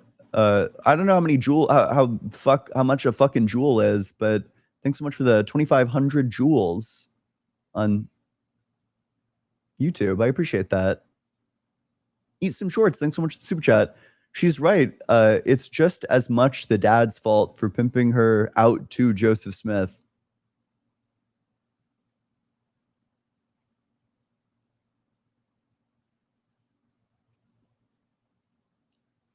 Grimmy, thanks so much for the super chat. A relationship has commitments and God has commitment issues. Yeah, I mean, I just think a relationship, like a bare minimum standard, a relationship needs to be something that you know about. I just can't have a relationship with you if I don't know that you exist. Dr. Fudge, thanks so much for the super chat. Whoa, that's pretty cool. I appreciate that. Sorry, I was reading what Molly was saying. You guys aren't reading what Molly's saying. Dr. Fudge, thanks so much for the super chat. Am I crazy, or does this just sound like some pretty classic manipulation tactic? She's describing a kind of abuse. That sounds about right to me. I don't know. It's like, I just think the naturalistic explanation that he just wanted to like fuck a bunch of people, that strikes me as true. That's the same way that I explained why Muhammad got a fuck ton of wives. Finda Gamer, thanks so much for the super chat. Hey, Ian, it's been exactly a year since I started watching you on Twitch. Thank you so much. You genuinely got me invested in philosophy again. Finn de Gamer, I'm really glad that I can do that. I think philosophy is beautiful. It unfolds beautifully. It's really changed my life. It can change your life too. I think philosophy is great. And I'm glad I can have that impact. Okay.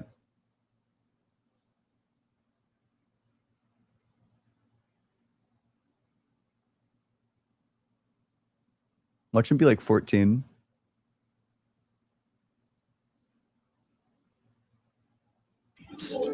Hey, how's it going? Hey, not bad. I'm not 14. I'm 58. Like I said, you make the claim. You prove your claim. Prove your claim. Whoa, do you want Prove your claim. Whoa, do you want to calm down there for just a second? I got a quick question. Well, you watch your tone. Watch your tone, and The I'll watch calm mine. tone? Smart ass. I think my tone Prove is your pretty claim. calm. Do you want to calm down? Prove your claim. I think if your tone was similar to my tone, Prove your you claim. wouldn't be Prove committing your like claim. rhetorical suicide like you Prove are your right now. claim. But as things stand, you're blowing your Prove fucking your brains out claim. rhetorically Nobody speaking. knows the origin of consciousness or the universe, dumbass. Nobody, That's you question dumbass. begging. Why would I think that the universe has an origin? Again, nobody knows the origin of the Why would I universe think it or has an origin at consciousness. all? Huh? Huh? How do you know? You don't know. Huh? Nobody knows, dumbass. Why would I Hey, think that the dumbass, nobody universe knows. has You're an making a origin at claim all? that you Whoa, can't calm prove. the fuck Prove down. your claim. There's no need to be Prove your crashing out. claim. We're like 30 seconds Well, in. I shut know up you're and prove fucking your begging claim. for it. You're begging for the proof, which I'm happy to Prove give your you. claim. I have a quick I'm question for waiting. you. I'm waiting. I'll I shut just up. want to know. Let me hear your prove. Okay, prove that's your fine. claim.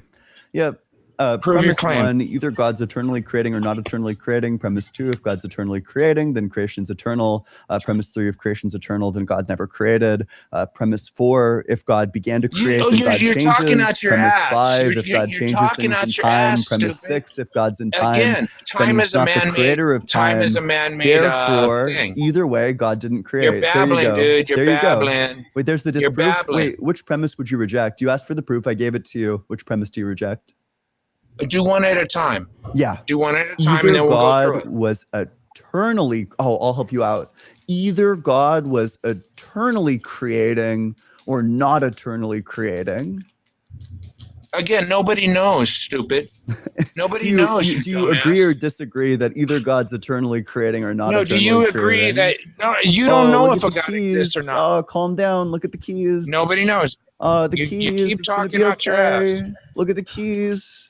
Just take a deep Again. breath. It's gonna be fine. Think about- You know, you're smart ass, dude. You don't It's want to gonna be have an honest fine. Just calm conversation. down. Have an honest conversation. Oh, yeah. Have an Have an honest honest conversation. conversation with you. The moment you Dude, get you're in, being a little the cunt. Shut up, cunt, and talk microsecond straight. You come in. Talk straight, Prove your cunt. claim. You can't prove your claim. I proved my claim. You didn't track it. So, okay, what's the universe sit in, Einstein? What's the universe That's a sit in? category error.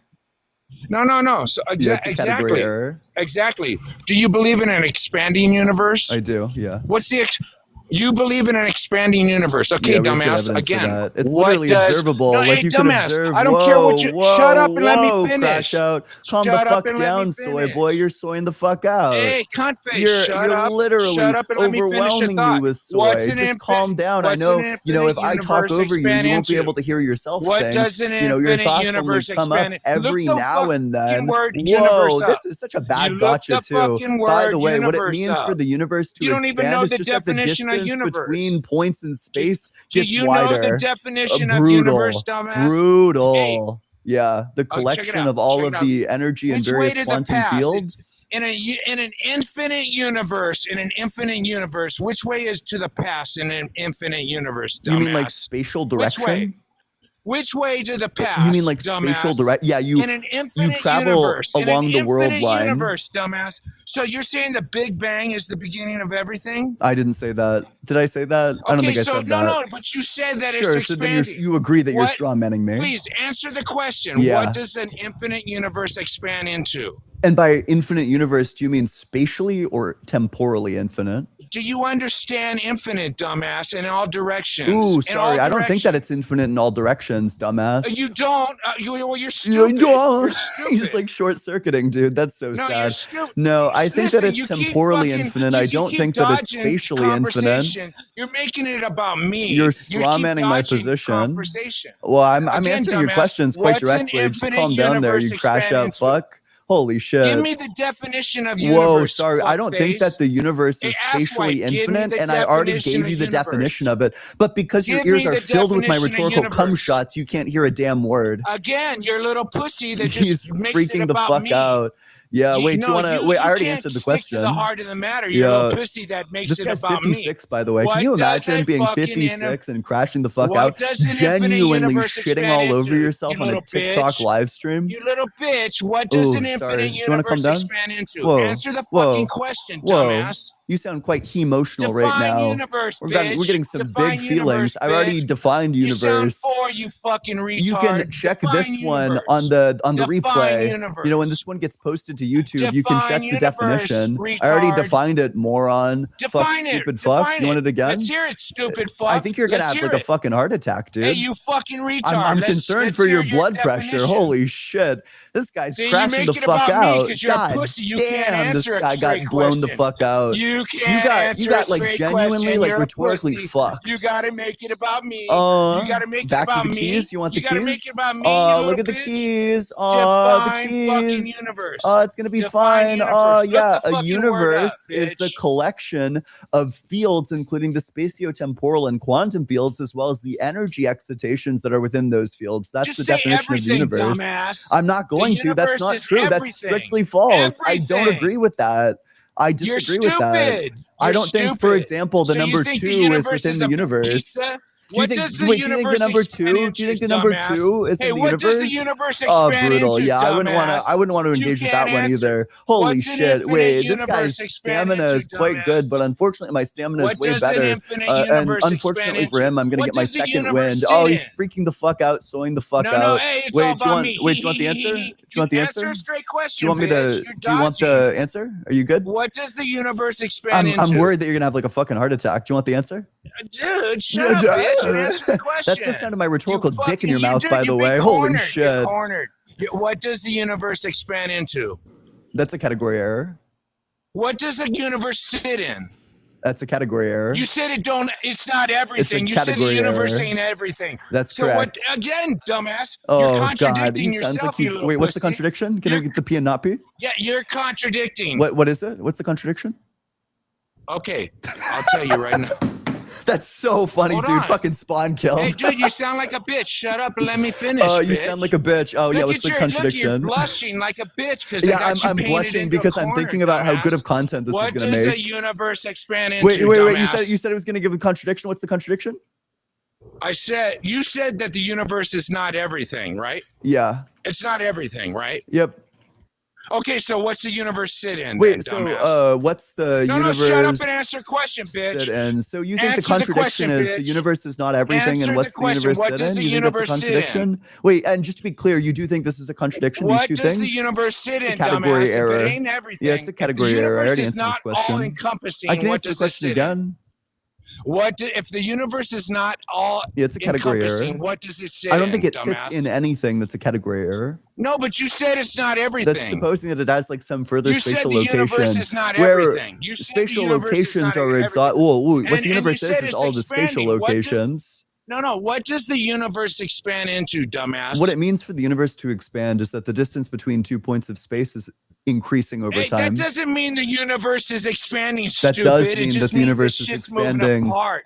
That means Everything that sits the in the distance universe, from one side of the dumbass. universe to the other Hey, side of the universe dumbass, is increasing over everything time. sits in the Ooh, universe. what's the argument for that? Everything sits Yeah, in and the wait, and what's the universe, argument for that? dumbass. So let me write down the conclusion. So we Yeah, got okay, I tell you, I do everything have an argument. sits Dude, in the universe. And then Again. what's premise 1 and premise 2? Again. Again. Shut up and let me finish a thought, bitch. Shut up and let me finish. See, you're a little clown. You thought, dodge the heart of bitch. the matter. You just make everything smart ass because you're a little pussy can't man Okay, up so to I the heart got of the matter. premise 1 again. Shut up and let me finish a thought, bitch. What and then does premise an 2. infinite universe sit in?